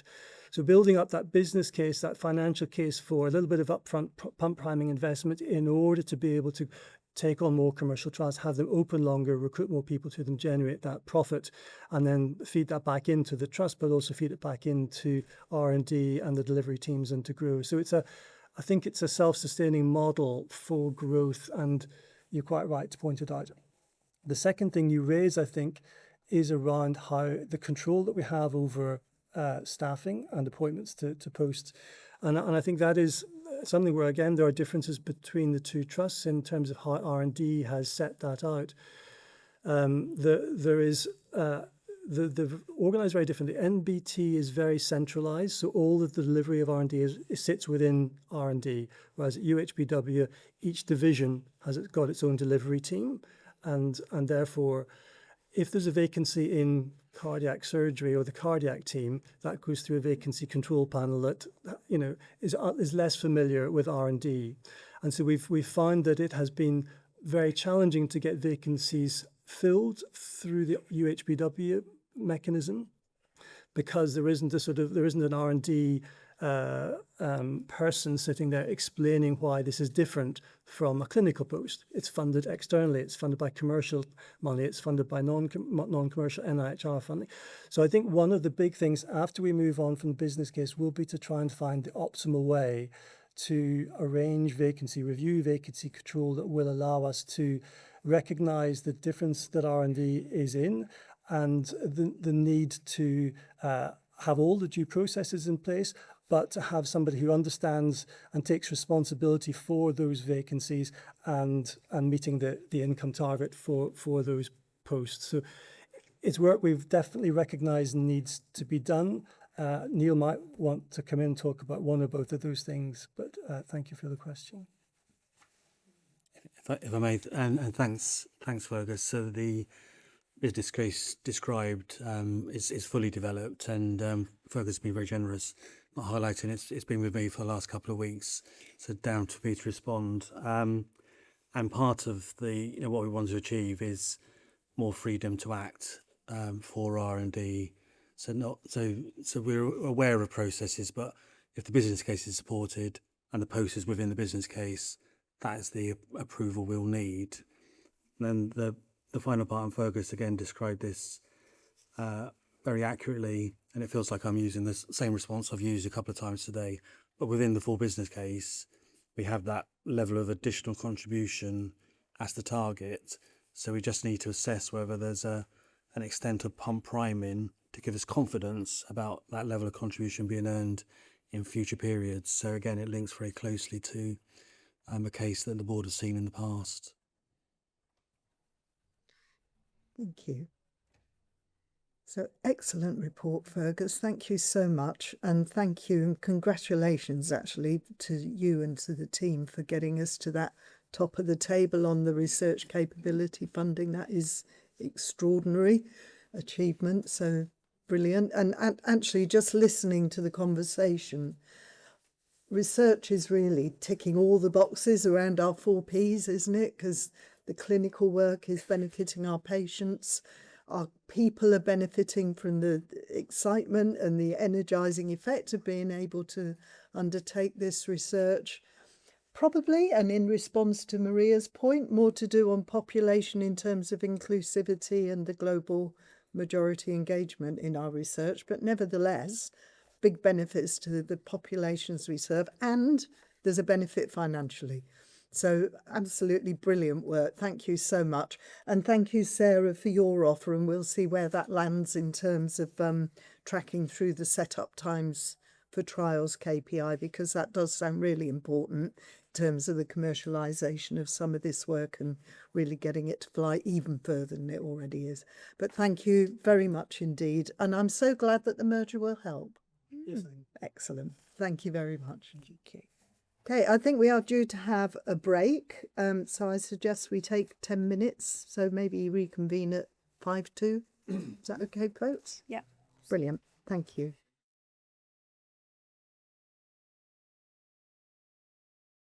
Okay, we'll do as we normally do, so turn to Stu and Glyn to kick us off with the access and performance part of the report, and then we'll move through in sequence. So over to you to highlight any particular points that you need us to pay attention to today. So thank you, Ingrid. So for me, I was going to flag up the ongoing pressure in unscheduled care, number one. So today we had 188 no criteria to reside patients, 51 escalation beds open. We've got a particular pressure at the moment in mental health services. So with a knock-on ongoing effect to our inpatient services with patients with mental health illness. It's not surprising, therefore, I think, to see some of the challenges we face in delivery of 4-hour and 12-hour targets. Saying that, we absolutely accept that there was a large proportion of this work that we should be delivering against, and the works outlined in the report, I think, are the key ones for us. So the implementation of internal professional standards, the acute medical triage service, supplementing the use of SDEX, etc. So ongoing work in the unscheduled care area that we're taking our responsibility for. Obviously, system ongoing work in that regard. And as you can see from our 45-minute performance, ambulance handovers, in fact, been very satisfactory since for some months now in relation to the change in handover processing. As regards elective care, it's fantastic to see actually that we're now at 0 65-week patients, and I think that deserves a little flag. I would also flag up that less than 1% of our patients are now waiting over 52 weeks for their elective intervention. From diagnostic viewpoint, people will see there's been a bit of a blip. That's no surprise. I'll remind board of the fact that our endoscopy capacity is significantly curtailed at the moment, both in relation to utilisation of BRI QDU as additional escalation capacity in relation to the loss of the 2 wards, and that those numbers are still the same despite the time that has gone by since the loss of those wards. But also, of course, the fire in the Western Endoscopy unit and the fact that all of that capacity remains lost. Lots of work has been ongoing to maintain endoscopy work in the meantime, but of course that has to have some sort of knock-on consequence, and we're seeing that. The mobile endoscopy unit in Western is due to open 24th of June, so we're anticipating significant improvement in that particular capacity at that point. Cancer delivery has been good, although you'll notice that there has been some challenges in terms of the 62-day delivery, fundamentally related to chemotherapy capacity. Now, demand for chemotherapy has been going up and up.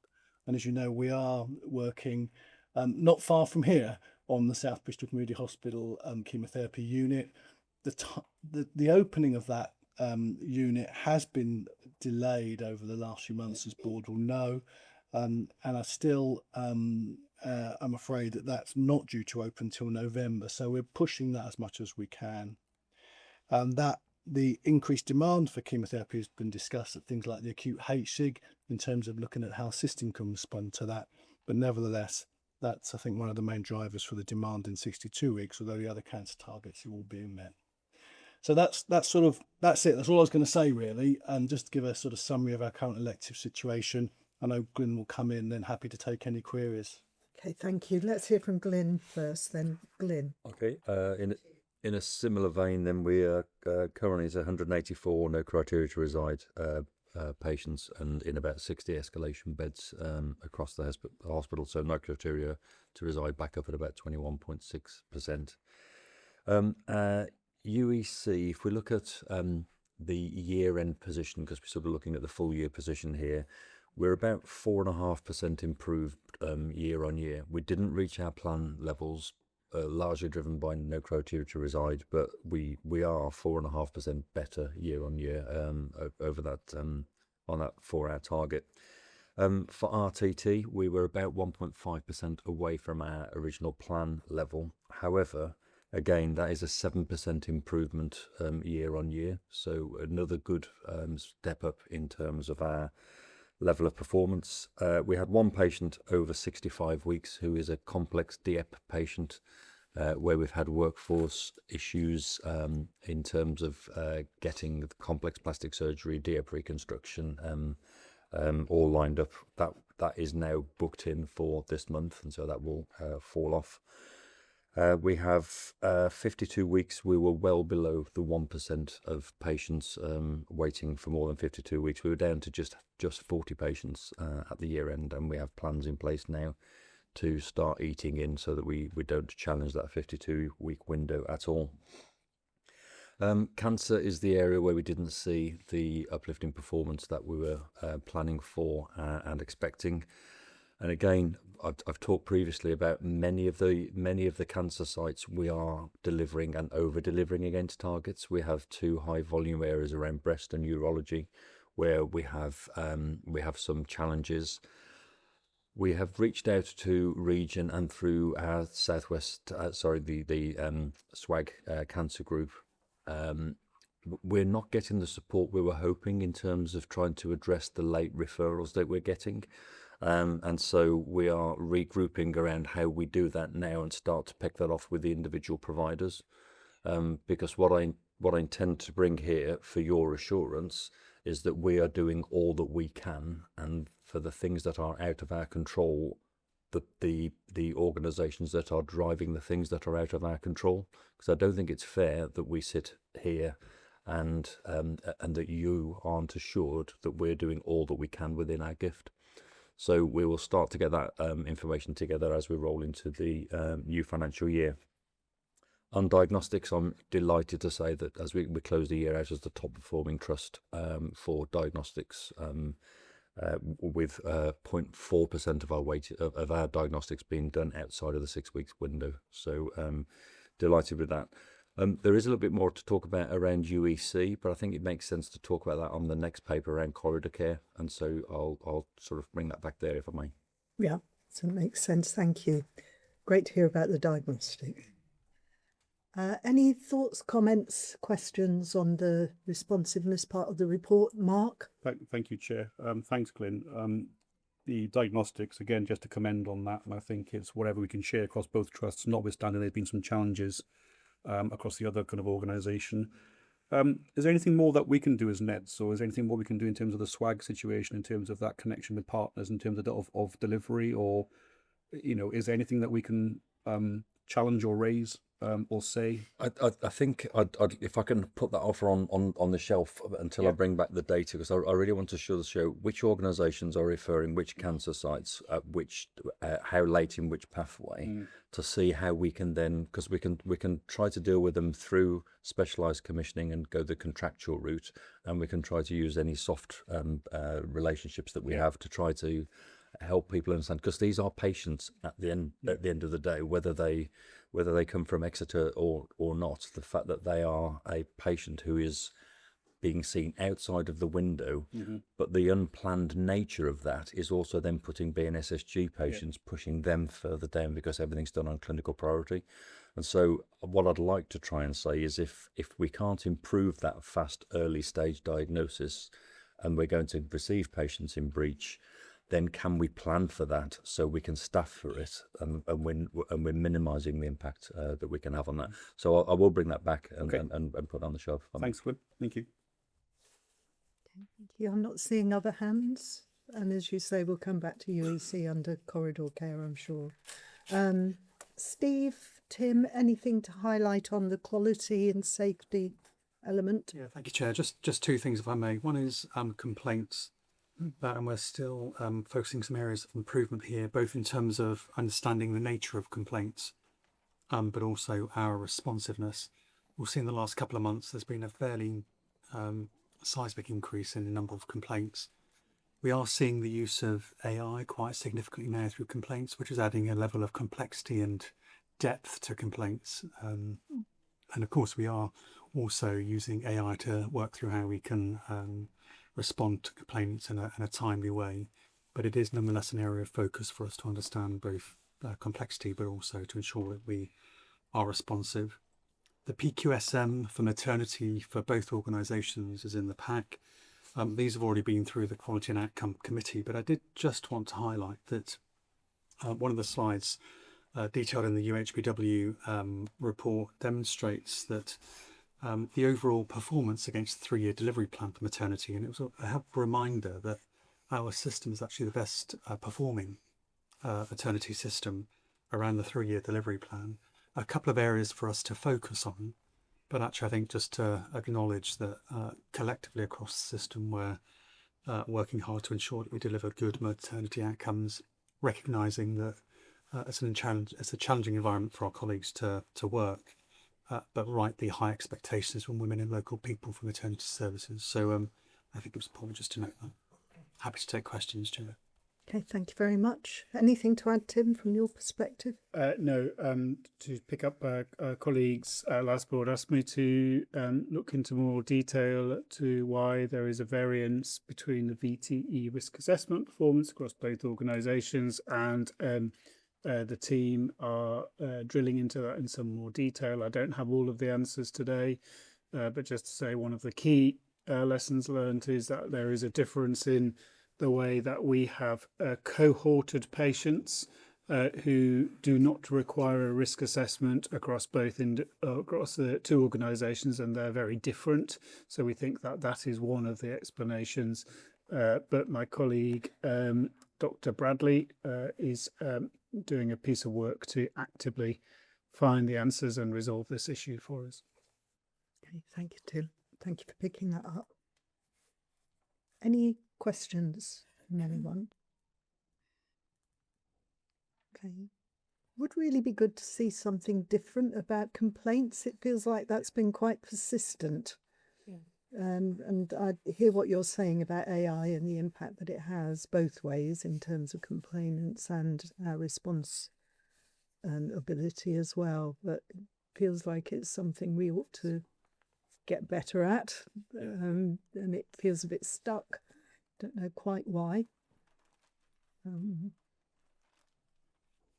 Yeah, I mean, it's something we're certainly committed to doing some focused improvement work on. So I'm happy to bring them through QOC, and perhaps Ingrid, if you're happy with that. That'd be great. Yeah, thank you very much. Okay, in which case, let's move on to the people section of the report, and over to you, Jenny. I'll touch on 3 things briefly. First of all, really good to see in both organisations the vacancy rates coming down. Those are targeted areas of recruitment. And we know, obviously, when we're carrying those vacancies, that it leads to challenges for those teams carrying them. So, and really good to see both organisations working well with the youth outreach work as well. So, that reaching out into communities, and good to see that working together. Sickness, again, good to see that coming down.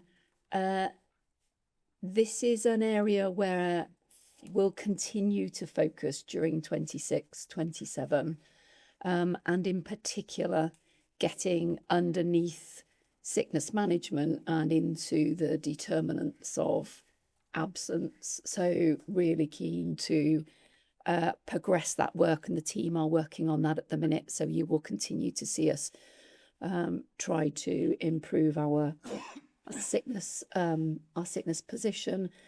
And then finally, on our statutory and mandatory training, you've heard me talk at every board about where we are with Oliver McGowan.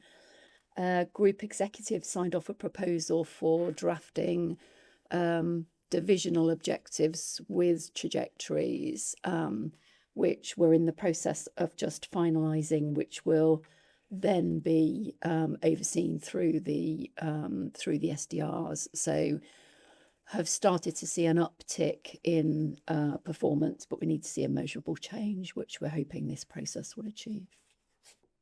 Thank you. Thoughts on the people section of the report? No? Okay. In which case we will move on to finance. So over to you, Neil. Thank you. So the month 12 report is included in the pack. And that, of course, is consistent with the final accounts for the year, which was submitted on the 24th of April and subject to ongoing audit. The total income for the two trusts, 2.6 billion. So just to share that stat with the board as a sort of measure of our financial scale. As previously trailed with regard to the end of the last financial year, having striven to achieve break-even all year, both trusts actually ended the year with a circa £5 million surplus. And that was on the back of the national deficit support funding that was held back from systems or providers not achieving their plan being allocated to systems providers that did achieve. End of year CIP performance, UHBW achieved its 53 million plan, of which 29 million was achieved on a recurring basis. MBT achieved 23 million against a 41 million pound target, all of which is recurring, and we've got plans in place to move to a more consistent reporting methodology in the new financial year. Cash in the bank at the end of the year was 143 million, so well ahead of the plan in terms of where we ended. And our capital budget, or our capital limit, was fully utilised with a year-end capital spend of 53 million in MBT, 88 million in UHBW, so just over 140 million invested in our joint organisation. We closed the month one books last Friday. The two trusts are on plan in terms of the first month of the year, albeit a deficit plan of 4.8 million in UHBW and 1.3 million in MBT. Those figures include an estimated cost pressure of 1.4 million across the group associated with the industrial action. And at this point in time, there's no national funding being made available to cover industrial action for the year to date.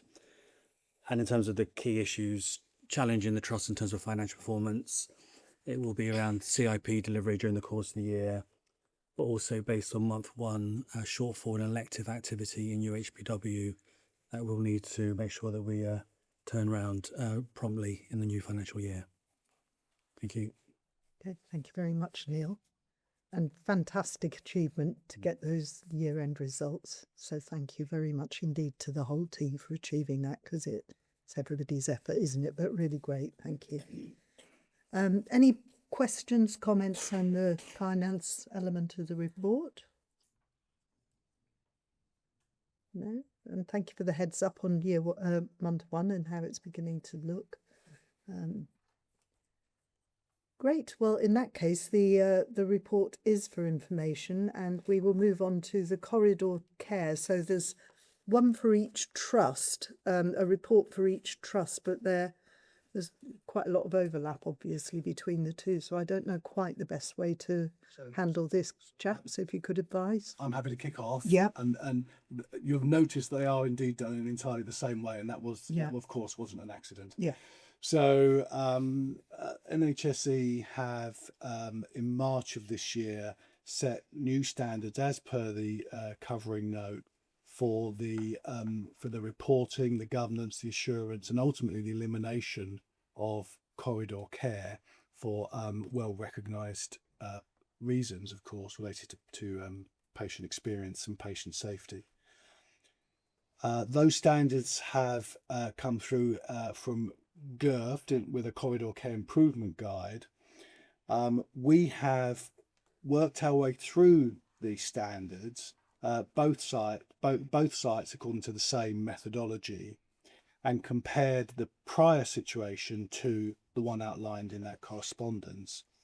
We've developed an action plan against the required actions and also a gap analysis against the GIRFT corridor improvement guide, all of which is included in the paper. The headline acts are that temporary escalation space definition, the old definition, versus corridor care definition, increases the number of spaces that we utilise in UHBW from 55 to 85 as falling into the definition. Nevertheless, there are a number of escalation spaces that we utilise which don't fall into the definition. A number of those escalation spaces are key for operational delivery, and we've already mentioned QDU in terms of endoscopy, for example. Another one would include the cath lab. Then there is a requirement for us to report the use of corridor care as per the paper. And to include this in as part of the board oversight, and therefore we will be bringing corridor care numbers into the IQPR in due course as the most appropriate way to do that. What we're really asking of board is to note the fact that this is now a new work stream, that we have set out our actions against it, which we monitored at least in UHBW by the Urgent Care Oversight Group, and there's a similar governance arrangement in MBT. That will report up via normal channels in terms of the broader picture, but specifically, as I say, via the IQPR, and that we have a gap analysis versus those standards, which we are working through again via that same group to improve our performance in this arena. Two final things to say. The first one is the basics math still hasn't changed. So in terms of the number of beds we have and the escalation spaces we have and the ward closures and the system response to urgent care flow, those things haven't changed. And the elimination of corridor care requires us, I think, to work as a system to really deliver improvement in this area of a significant magnitude, which is well recognised, of course. And secondly, we've really got to avoid the adverse effects of deliberately utilising escalation spaces that don't fulfil the criteria for corridor care, because actually they're the ones which potentially will have most knock-on consequences to us in real life operationally. And so in terms of QDU and cath lab usage. And so we don't want that perverse incentive in play that will force us to utilise the less appropriate areas because they don't qualify for this metric. And so it's important that we put the context of the numbers that we report into that framework. So that's pretty much all I was going to say. It's all there for information and for assurance. Happy for Glyn to add anything from an MBT perspective and then take any queries. Okay, so I won't repeat what Stu said, but NBT have exactly the same situation where there are escalation spaces that we've previously reported as escalation that no longer meet the criteria, but they do bugger up our operational flow. And so we will continue to monitor and manage those, but we won't report those as corridor care. The governance set up within MBT is that we now have established a GIRFT board that is looking at both elective GIRFT performance, but also non-elective GIRFT performance. And so the urgent emergency care is being picked up through that non-elective stream, and that will oversee the delivery of the plan to close all of the GIRFT issues. From the next IQPR that comes through, we will start to report the corridor care figures in line with the new requirements. That was something that was laid out in the corridor care letter that came out. There are perverse incentives in there, though, in that something. So we'll have to, where we put a 5th person in a 4-bedded bay, technically that will be a corridor care, despite the fact they are in an environment right next to other people, because it doesn't have bedhead services. So therefore, technically, it is corridor care. Whereas at putting someone to wait in outside the X-ray area, which is a place that should hold a patient temporarily whilst they're waiting to go in for an X-ray and then be moved on, they can stay there for days and not be reported. So we have to nuance this with what is appropriate from a patient quality and experience of care perspective, and make sure we don't end up with perverse incentives actually treating patients worse because it doesn't trigger a report. So the first data will come through in the next IQPR. Please be assured that the work is underway to make sure this is all in place and that all the SOPs are managing these appropriately. Good, thank you. And I see in the report that also this new definition has increased the number of beds being used. Because a 5th patient in a 4-bedded bay was not seen as being because so that's what's made because the patients that go into that bay are assessed that they're not going to need bedhead services, and so it is a low risk, but technically the fact that they don't have them means they need to be reported there, and that's 32 patients. Okay. Right, so will be reported through the IQPR. Will we also have some way, because both of you have talked about the perverse incentives that are inherent in these definitions, will we have some way of being assured that that is not in fact happening? From an MBT perspective, we'll be reporting on both sets. So the things that are technically corridor care that will be assessed on outside of the trust, but also all escalation spaces, because that is suboptimal, because it is either suboptimal from a care perspective or from an operational flow, and it's having an impact on other parts of our service delivery. So we'll report on all of that, so you'll be able to see that transparently. Yeah, and ditto. I mean, I think that the total escalation space usage alongside the corridor care usage, but also, of course, you'll see that in terms of our endoscopy performance, because that's where QDU is used for, or indeed in terms of cath lab utilisation, delays for intervention and so on. But that the direct measure would be ditto. Thank you. Any questions on this? Sarah? I'm struggling to understand what the purpose of this is in terms of the national directive. It's really important that we do this. It's really important that we understand where patients are being cared for in suboptimal situations, physical situations. But do we know why is there going to be some action as a result of us doing this, or are we just going to be wrapped on the knuckles for having more patients in the wrong place? So the expectation is that, or the wish from the centre is that all boards declare that corridor care is unacceptable and will simply not happen.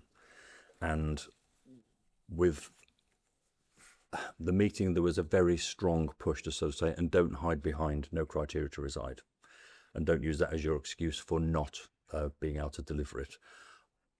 We are trying to work on a waterfall that says these are the things that would have to be true for us to be able to not hit corridor care.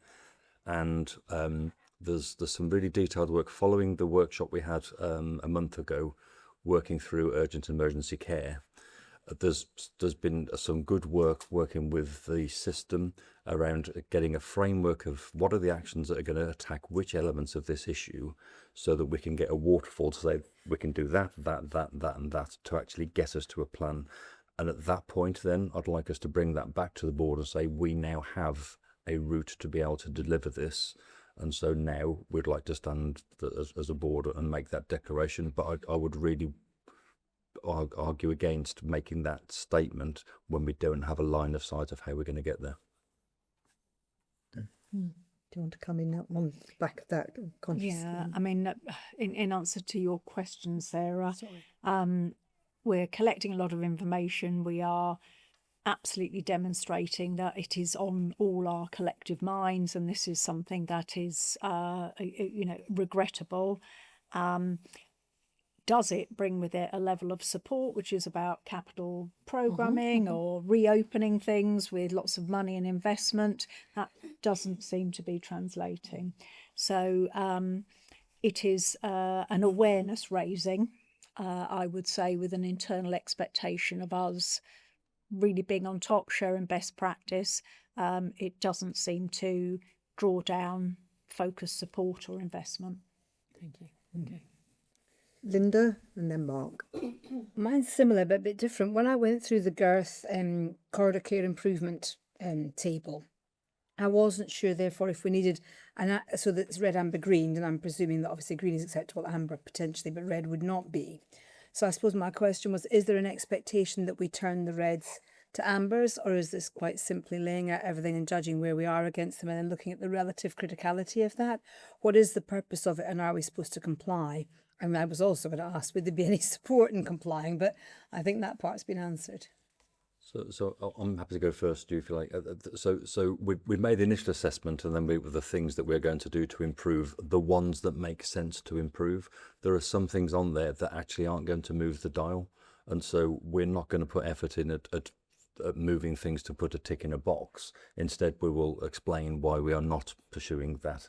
So some of them will be red and stay red, others, and then similarly, we'll be doing some things that don't feature in there that will improve things. So each trust has got its own governance that will oversee making sure we're investing time and energy doing the things that are going to make a difference to patients, and then making sure that then feeds through and updates that the GIRF GEC checklist. Okay. Mark? Mine was similar to Linda's in that I think having that footnote that explains why the reds are staying there, I think would be really helpful, because someone reading it cold may not see that. I think all for kind of as much visibility as possible. It could be me, and apologies if it is. I was finding myself flicking back and forth between Appendix B and Appendix C, which is the GIRF, if I pronounced that correct, sorry.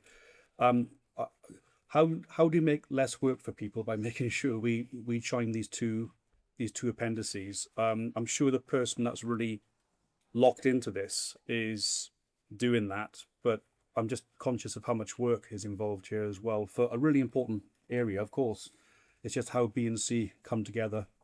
Apologies if I missed something, Glenn. It's not a trick question, I promise you. No, not at all. And again, Joe, I'll have to give first answer. These two came from different parts of NHS England at similar times. And so we started answering one at a high level, and then there is a more detailed piece of work. And to be honest, the GIRF UEC or corridor care, is actually a piece of. We were one of the early trusts at MBT in helping them develop this checklist, and so I think that's right. I think that there was a need to get something out on corridor care before there was the detailed work had been done. That makes sense. Thank you. Cheers. And then be a logical answer.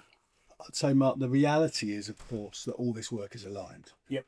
And so, and a lot of the requirements that came out, both in the corridor care work and then the GIRF work, are not only the same, but they're the same to work already undertaken as part of our urgent care flow work, etc. So it's not simply just cumulative more and more tasks. It all, in reality, and that's why it's all focused into one group where they can just manage it as a whole. Okay, that's good. Thanks, Stu.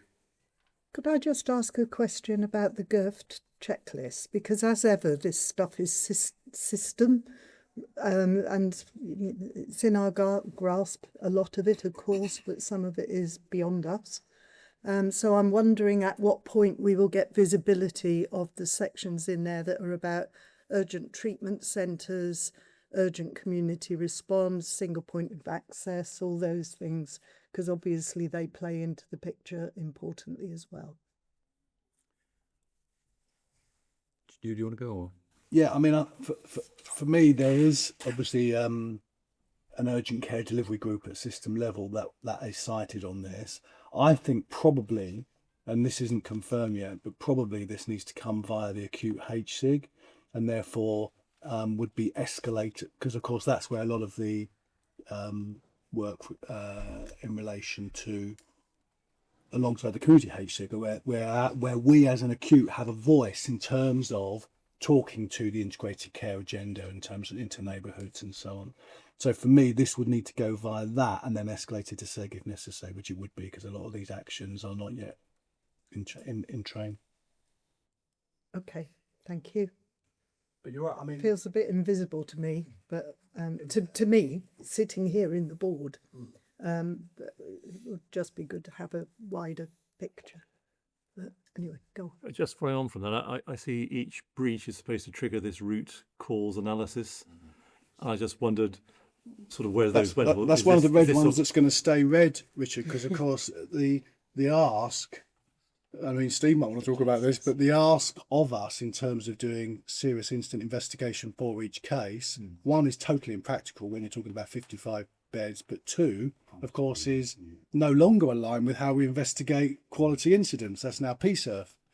And look at, so we will interpret that as part of a sort of thematic review and thematic reporting rather than on a case by case incident. I was just thinking whether those analyses could go to the, at a higher level, as Ingrid was saying, to the system or whatever, because we're going to be trying to focus on the system causes to a certain extent of these breaches. If we solve no criteria to reside and get it down to 15%, then this will resolve 80% of this escalation capacity. And so following the no criteria to reside workshop, the acutes are getting much more involved in the system work programs that are managing and addressing no criteria to reside. We had an update at the acute healthcare improvement group yesterday, and that program is starting to take shape. There's then going, what we're trying to force is the granularity that says when that happens, this much capacity is made. When that happens, this much you get. And that's where the efforts need to be made, because if no criteria remains at 22%, we will be filling in escalation forms for the fact that we've got 80 escalation beds open over next winter every single day. So we have got to turn the efforts there. There are some things that aren't no criteria to reside that are internal, and we'll work on those and manage them and improve them. But it's the 80% issue, and we've got to put the effort on that. Okay, I think we have given that a good airing, and it is mostly for information, but we are asked to note the assessment of escalation beds against the new criteria, which we have done, and to approve the action plans for each trust for corridor care. Are we happy to make that approval? Yes. Okay, great, thank you. And welcome to Freedom to Speak Up, colleagues. Do you want to come and join us over here? Xavier, are you introducing this annual report on Freedom to Speak Up? So welcome to Kate, Hilary and Oni. Hi, Oni. Thanks, Ingrid. Joined by Kate and Hilary and Oni, respectively, UHPW and then MBT Guardians. So this is the annual report that the board formally receives. It's been a little while since you've had a report. In fact, it's been 12 months. We had initially intended to bring a 6-monthly report, but due to a few changes, that didn't take place. So we'll be reverting to bringing 6-monthly reports moving forward. I will leave Guardian colleagues to pull out some salient points from the report itself, but I just wanted to briefly update the board about some additional activity that we're taking in this space. So With Jenny's leadership, we have commenced a Speaking Up steering group, which involves various colleagues from across the organisation and our 2 hospital managing directors as our executive leads for Freedom to Speak Up for the 2 trusts, with a focus on refreshing the biannual organisational Speaking Up self-assessment, which both organisations are due to refresh, and it is timely to do so given our group and our impending merger. So our aim is to do that work between now and November and bring that Speaking Up self-assessment to board in November for discussion and input, with a solid chunk of time set aside on the agenda for some good challenge, discussion and input. We have updated People Committee, which I'm sure Linda will touch on in her upward report earlier in the year, and we will ensure that People Committee are kept up to date ahead of November on our progress. And of course, Linda, as our NED for Freedom to Speak Up, will be included in that self-assessment exercise. So that was all I just wanted to do, just to flag that particular point, and I'll pass over to Kate and Hilary to pull out a few themes from the reports before board can have a chat. Thank you. Over to you. Thank you. Thank you. Thanks, Xavier. Well, I've got a couple of minutes just to summarise a year's work that we're both really passionate about, which is no mean feat. I'm gonna give it a go because I'm really keen that we've got time for some discussion. So you'll see from the board reports you've received that both organisations are reporting really similar themes of concerns, numbers of concerns to the last year and previous years. And it's really interesting to see both locally for our 2 trusts and nationally that the predominant theme of concern coming through continues to be how safe and well our staff feel in the workplace. I just want to make 2 observations from the UHBW report. The first one really is, as Freedom Speak Up Guardian at UHBW, it remains troubling for me to continue to see people come through to use the Freedom Speak Up service to talk about issues of psychological safety, well-being and feeling unsupported at work. You'll recall from the report that Freedom Speak Up concerns are those where people haven't been able to resolve it through their own management lines. They've tried that and for whatever reason it hasn't been able to be resolved that way. And that's probably not unexpected for a large complex organisation, but it raises important questions. Are we doing enough to extend the same duty of care to our staff as we extend, rightly so, to our patients? And are we doing enough to support our leaders and managers who are responsible not only for the performance of those teams but the very team culture itself? And just my second observation is really around the work that's been done the last year at UHBW around our data triangulation process. The data triangulation process identifies the teams within our divisions that are the least thriving.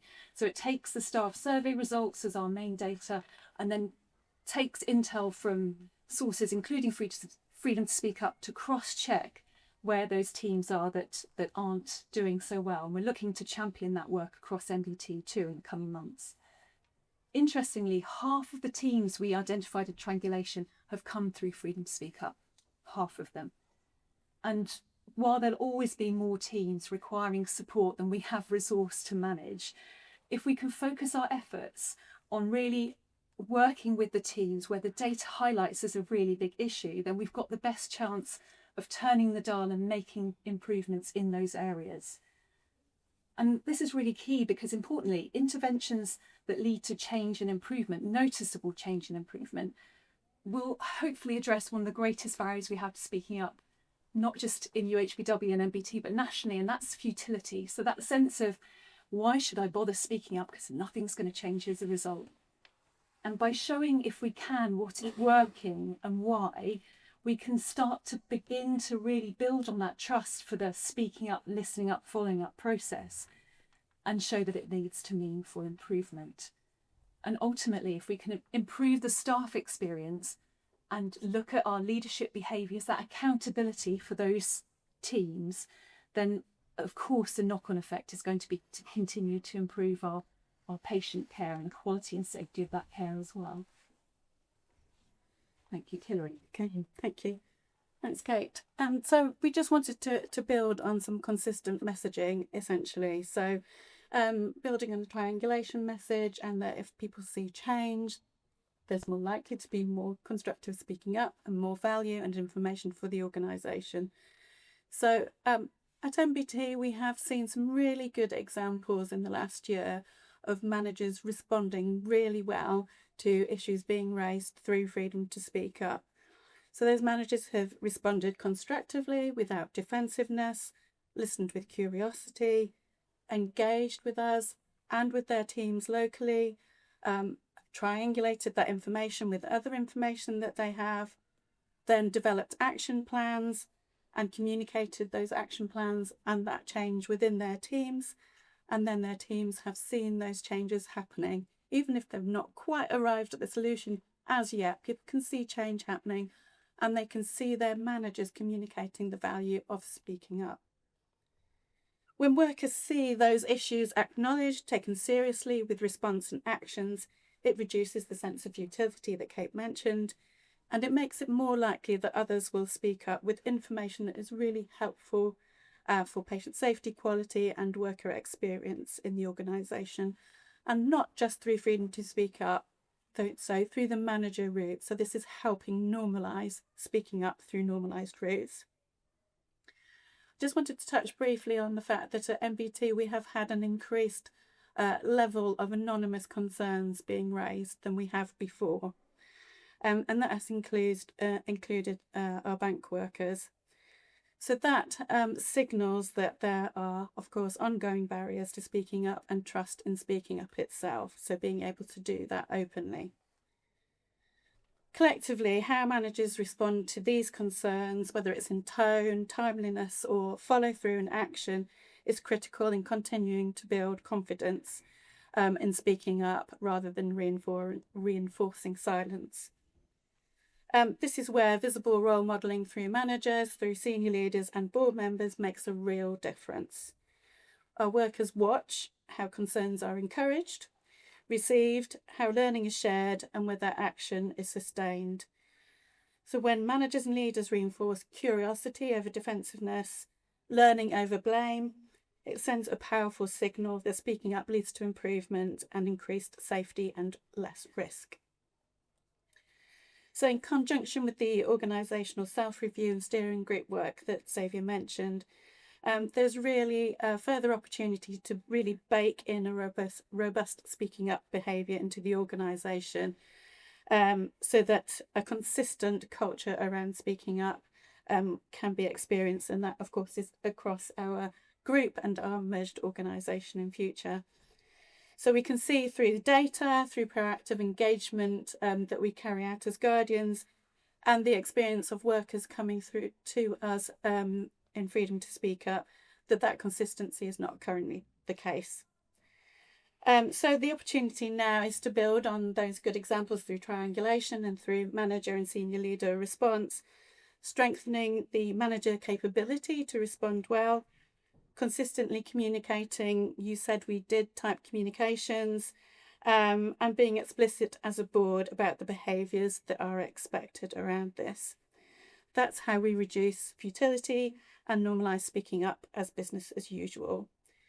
So we continue to ask board to role model behaviours around listening up, following up, and taking action, and discussing this when you are all on walkarounds. And we've been discussing maybe a couple of questions that could be consistently asked by board members. And we continue to extend an invitation to accompany us on Freedom to Speak Up walkarounds as well. I'll leave it there, and we'd like to open the floor back to board discussion. Thank you. Okay, thank you very much. Any thoughts from colleagues on this, Mark? Well, first of all, thank you for sharing, I think, what is possibly uncomfortable but necessary kind of feedback, and just the lived experience of some colleagues across the organisations.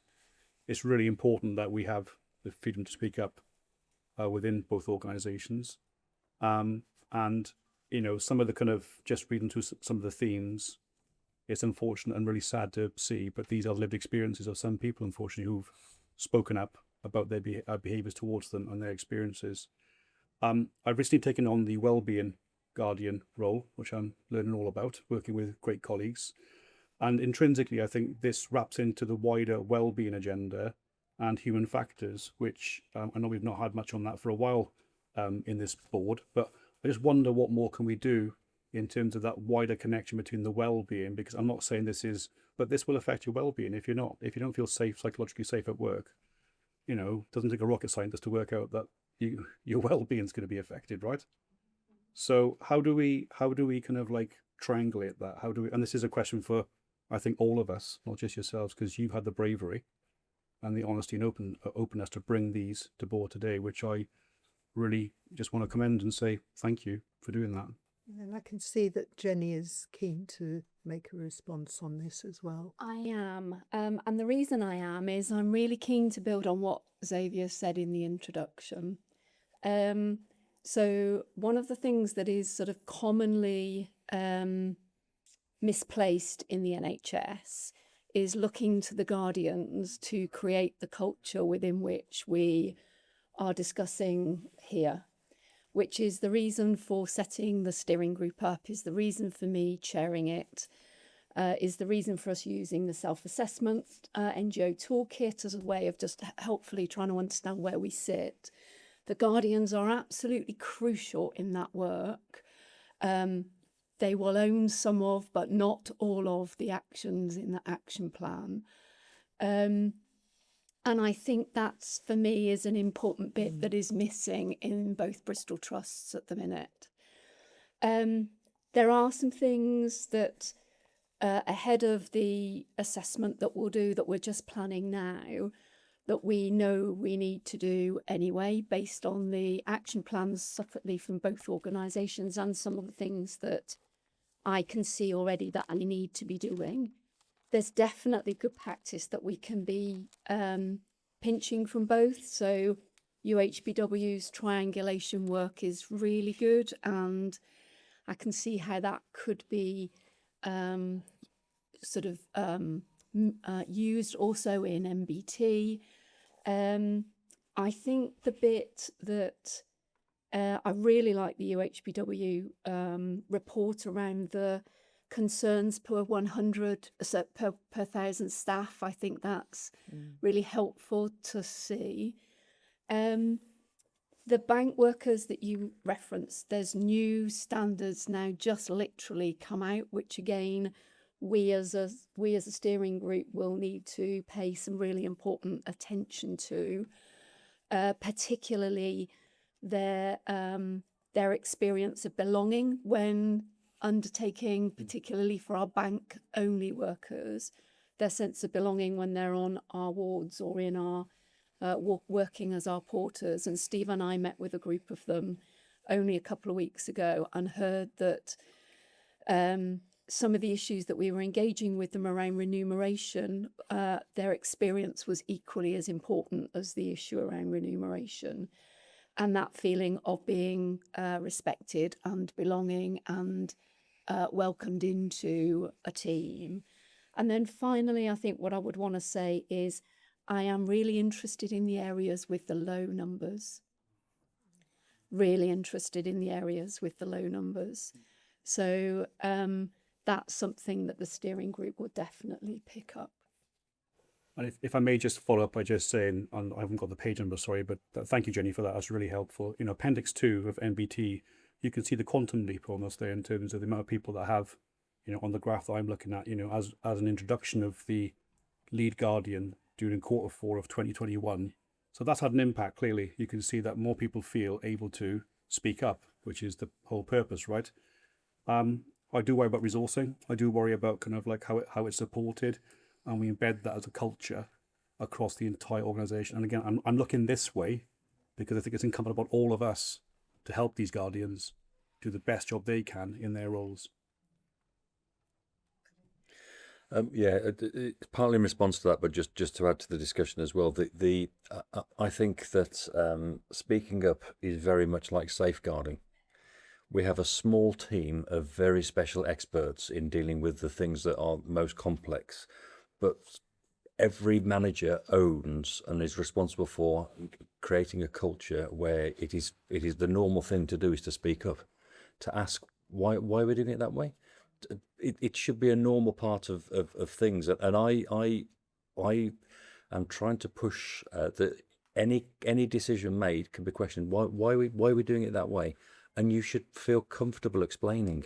because if people care enough to ask, then give them the decency of answering, well, I've considered this and this and this, because quite often we see things come up through Freedom to Speak Up where people don't understand all of the context about how a decision's made. So they will raise a concern about this is happening and it's wrong. And you go into it and you go, no, there's this extra piece of information which if you'd known, you'd feel comfortable that your manager was making the right decision. The thing that I'm more concerned about is that they don't feel comfortable to talk to the manager about it. So for me, that's the thing that if we can embed people feeling comfortable explaining and people then more junior feeling comfortable to ask questions and create that speaking up, it will allow our very limited freedom to speak up to concentrate on the really difficult thematic long-standing issues, and we should all be doing that normal stuff as part of our everyday today. And just to provide you some reassurance, Mark, on the point around resourcing. So that is a part of the self-assessment. So the steering group will be looking at that. Our hospital managing directors as our exec leads have a responsibility under the National Guardian's Office and NHS Improvement, now NHS England guidance, to ensure that there's appropriate resourcing in place. So we will bring some further information back to the board. And of course, with Stu and Glyn and Jenny, I'll be working on the sort of post-merger proposal for how our speaking up function comes together. So that will also allow us an opportunity to assess that. And it's something that we need to keep under review regularly, because as you identified, when at MBT we introduced the Guardian, there was an increase in concerns. I think that's because we communicated more about it and made people aware that it was an option. And I think if we decide to do that following our speaking up review, there's every opportunity that might happen as well. So it'll just need to be something we keep under review, recognizing that on the flip side, if we're also doing the wider cultural work and managers are armed with what they need to be able to respond effectively, we'll be absorbing that, not just with our Guardians. Yeah, absolutely. So thank you to both of you. And I think I've been probably a few months now since I did a walkabout with Kate and also with Oni. But I would commend it to colleagues as something well worth spending time on, because it's amazing what people tell you, actually, and really quite enlightening. But also, I think being visibly there to support the work you're doing and being seen to just being there makes it a statement that it's important, I think. So thank you for the opportunity to do that. So we've talked a lot about culture, about leaders of teams, and also you made a plea to us as a board, which I take absolutely seriously, because boards set culture. So the way that we behave, the way that we model ourselves around both organisations is really, really crucial. So thank you for the reminder of that. And we'll look forward to further reports from the steering group as that work begins to develop further. But thank you for the report and for the work you do. Appreciate it. So having been ahead of time, we're now really not. So I'm going to turn to Lavinia to introduce the accountability framework, which I think has been seen elsewhere several times. So hopefully will be quite a speedy item. So over to you, Lavinia. Yeah, thank you, Chair. And as Ingrid says, this is hopefully familiar to all of you, as it's been through recent round of governance committee meetings and also considered a number of times by exec colleagues via the Merger Programme Board and GEM. The paper and the accountability framework itself is for approval for submission to NHSE as part of our merger documentation in support of the PTIP, acknowledging that this is a kind of point-in-time document and will continue to evolve and develop as we move forward to merger and beyond. And what's included in your pack today is a first pass at a high-level implementation plan, setting out some of the initial actions that we'll be taking over the next few months and into next year to embed and implement the accountability framework. The document itself sets out the accountability, delegation and assurance processes that will operate in the merged organisation and clarifies roles and responsibilities from board level through to service level. As I say, the document has been through the governance committees. each of which have considered the functional areas that sit within their specific terms of reference, and I think has been broadly welcomed as providing some clarity as to how assurance and reporting will work in the organisation, but acknowledging that we need to put around this some helpful, clear documentation, escalation reports, etc., to support the work of those groups. I'll stop there. I just want to say that the absolute next stage is to work really closely with the TMTs of each of the hospital operating units to ensure that we get their input, their involvement and their discussion into this process. So I'll pause there, and I hope that you feel you can approve this for submission to NHS England in June. Okay, Glenn? Yeah, thanks, Lavinia, and I've seen it several times, but one thing that's come to mind as on this version here is, and if this is talking about group in advance of merger, we need charity committee on there, because charity committee report to corporate trustee is a key one until the point of merger. Yeah, I can. And then there's also just something about making sure the hospital operating unit management team is consistent throughout, because it gets referred to as TMT in a couple of places. So I think just as it's evolved, that would be great. But then that's great. Thank you. Any other observations on the paper? Okay. When I had my interview with NHS England about the merger, they were very exercised about Western. So I think just perhaps Didn't hear that, Lisa. They were exercised about Western. Oh, Western. On where Western sat within the governance framework. So maybe when we're thinking about sending this to NHS England, it would be worth thinking about just highlighting how Western fits. Yeah, that's helpful. It is represented in one of the structure charts, but we can actually maybe pull that out in some narrative. Yeah. Yep. Yep. Sue? I think this is really, really good, and it flows beautifully. The only question where it might just be the way it's presented, it's really clear around the operational delivery of the strategies and the subgroups.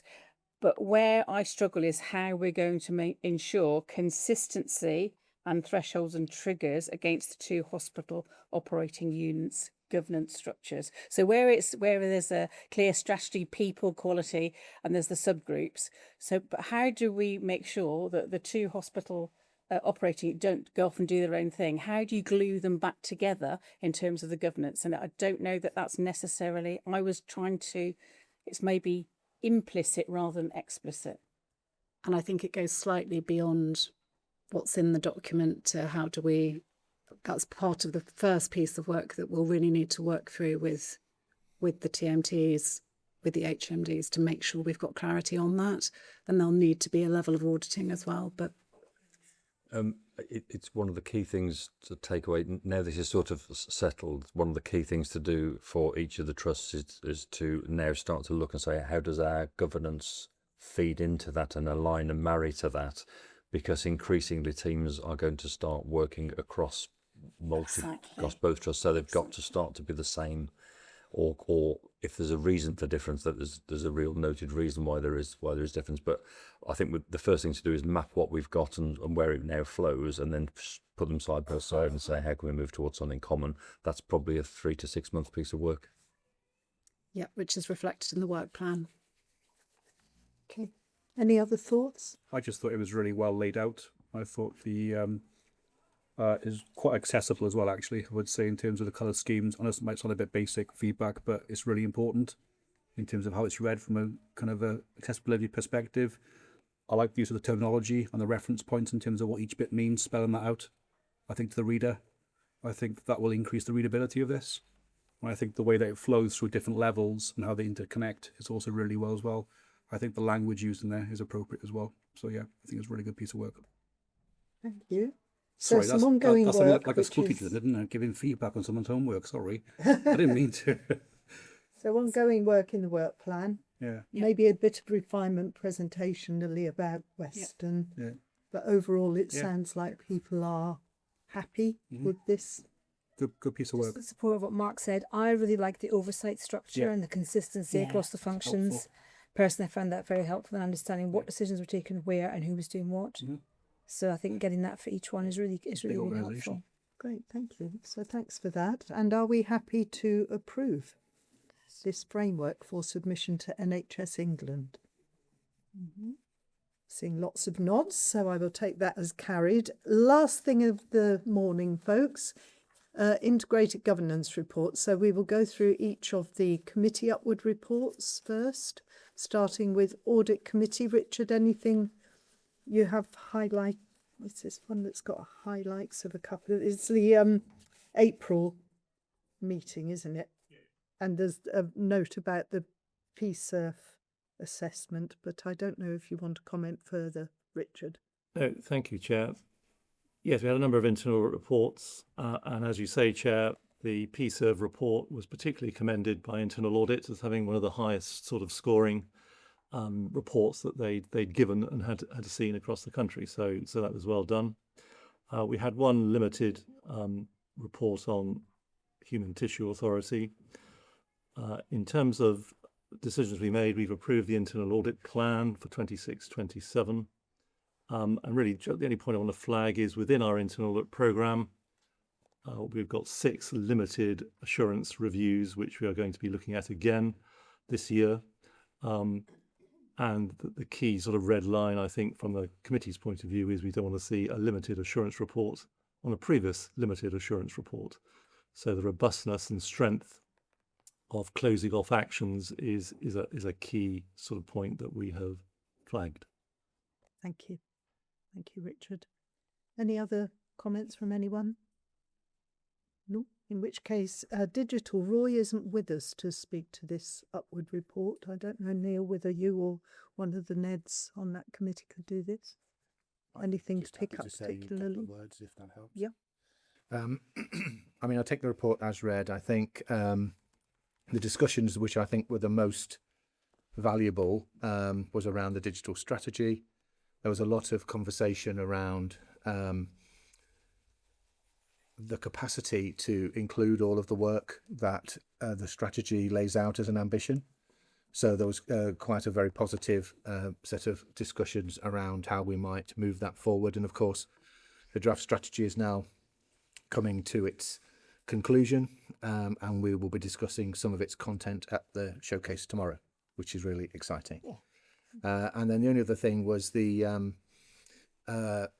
discussion around the EPR replacement business case, which is currently in work in progress, but that has all kinds of dimensions around our future strategy, how we might access elements of the market to suit our ambition, and of course there's a whole partnership element to that as well, which was of interest to the board. Thank you. And again, Martin isn't with us to speak to the Finance and Estates report. I don't know if there have been 2 meetings, March, April, where a couple of points to bring to board's attention, 2 of which I think we're talking about later today. Is there anything further that needs to be picked up in that report? Or either of those reports, I should say. No? Okay, Linda, anything on people to highlight? Just a couple of things. I mean, I'll take the report as read. You can see from that we covered a lot of the elements around workforce performance, around the new people strategy oversight arrangements, which we've just been talking about, and our staff survey results. The nice thing is we're starting to see all these things come back around again in different discussions at the board, at the different committees, and they're all aligning, which is great. We had a very good update on the merger. We were looking for assurance on day one readiness, which we received. We were walked through the 2P progress in terms of where that was at, comms and engagement generally, and also the group benefits tracking from Paula. So again, a lot of the same themes coming around. The People Committee was not quorate, so 2 things from that. One is anything requiring formal approval would have to happen at the next one, and 2 is we're working with Lavinia and the team to make sure that doesn't happen again, because it's just the timing, the diaries and so on. And then finally, you know, we acknowledge the fact there's a lot of change happening in the organisation and the need to concurrently run with the business's usual delivery alongside, you know, supporting our staff who are working on the merger. And I took a lot of assurance from the fact that, you know, we've had some good outcomes from our staff survey, so people's morales are still indicating that they're positive. We're much happier now, I think, with the engagement process, and that goes from execs all the way down. And finally, these stronger governance arrangements that we've just been talking about, I think stand us in very good stead to be merger ready day one. So I would say those are the main things that I would pull through. Brilliant. Thank you very much. Any points to add around People Committee report? No? Okay, 2 upward reports from quality and outcomes. Thank Sarah? you. I'll combine them together. I just wanted to highlight a couple of things that I think it's important the board is aware of. Firstly, you will have seen the updated terms of reference. We also were very satisfied with the robustness of the merger plans and the proposed governance frameworks. You will, if you would like to look, there's the group-wide organ utilisation strategy available on Convene, which the committee was very pleased to see, and is normally comes to board. So if you'd like to look at that, please do. But the committee was happy to approve that on behalf of board. We did have a corporate risk escalating through the committee relating to the management of acutely unwell children at the Weston-super-Mare Emergency Department. Mitigations are in place, and work is ongoing to ensure that that risk is addressed.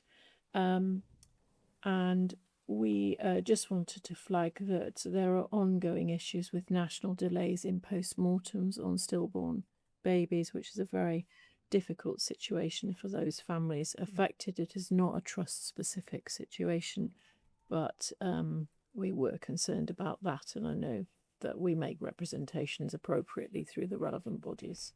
And finally, just to remind everyone that the perinatal mortality review tool is available in the document library. It is something that we do need to bring to board each month, so it's there should you need to look at it. Thank you. Thank you very much, Sarah. So any points to add on the QOC reports? We are being asked to approve minor changes to the terms of reference for that committee. So you'll see in your pack there is an appendix there with the revised terms of reference, which I believe to be minor. You can see them highlighted in red. Are we happy to approve those? Yeah, okay, thank you all very much. Any other business? Mindful that this is standing between everyone and lunch, I just want to say on the 11th of June, I'm doing a walk around with the Freedom to Speak Up ladies. So if anyone's around or would like to join, please get in touch with me and I'll give you the details. Thank you very much, Londa. Any other thoughts? Can I ask one question that's probably aimed at Paula, actually? So, hello, everyone who have not met. The three of us are actually intensive care registrars, so we're getting close to consultant jobs. And we're looking at applying for the Southmead One South at the moment. We've been discussing with quite a few of the teams at Southmead, the multidisciplinary teams. And one of the biggest issues at the moment is the lack of allied health services on ICU. So we have national standards determined by GP. And there's a certain ratio as per the number of patients that you have, how many allied health professionals, nurses and doctors you should have looking after those patients. Okay. The doctors and nurses, we've got about the right number. However, for allied health professions, we're much below that number. Okay. I think for occupational therapists, which Southmead should have 7 occupational therapists in the ICU for that size, and we have 0. Okay, I can see Steve nodding, and it's probably an over lunch conversation. If you wouldn't mind, can we take it offline? That'd be brilliant. But thank you for raising it. Yeah, Steve, will you pick that one? Yeah, I'm aware of that. Okay, lovely. Thank you very much. Anything else, anyone? Just to say, we'll have to start private board bang on time at 1:45, please. So sorry, a slightly shorter lunch, but just to make sure we get through all the decisions required this afternoon. Okay, great. Thank you very much. Thank Enjoy you. your lunch break, or 30 minutes of it.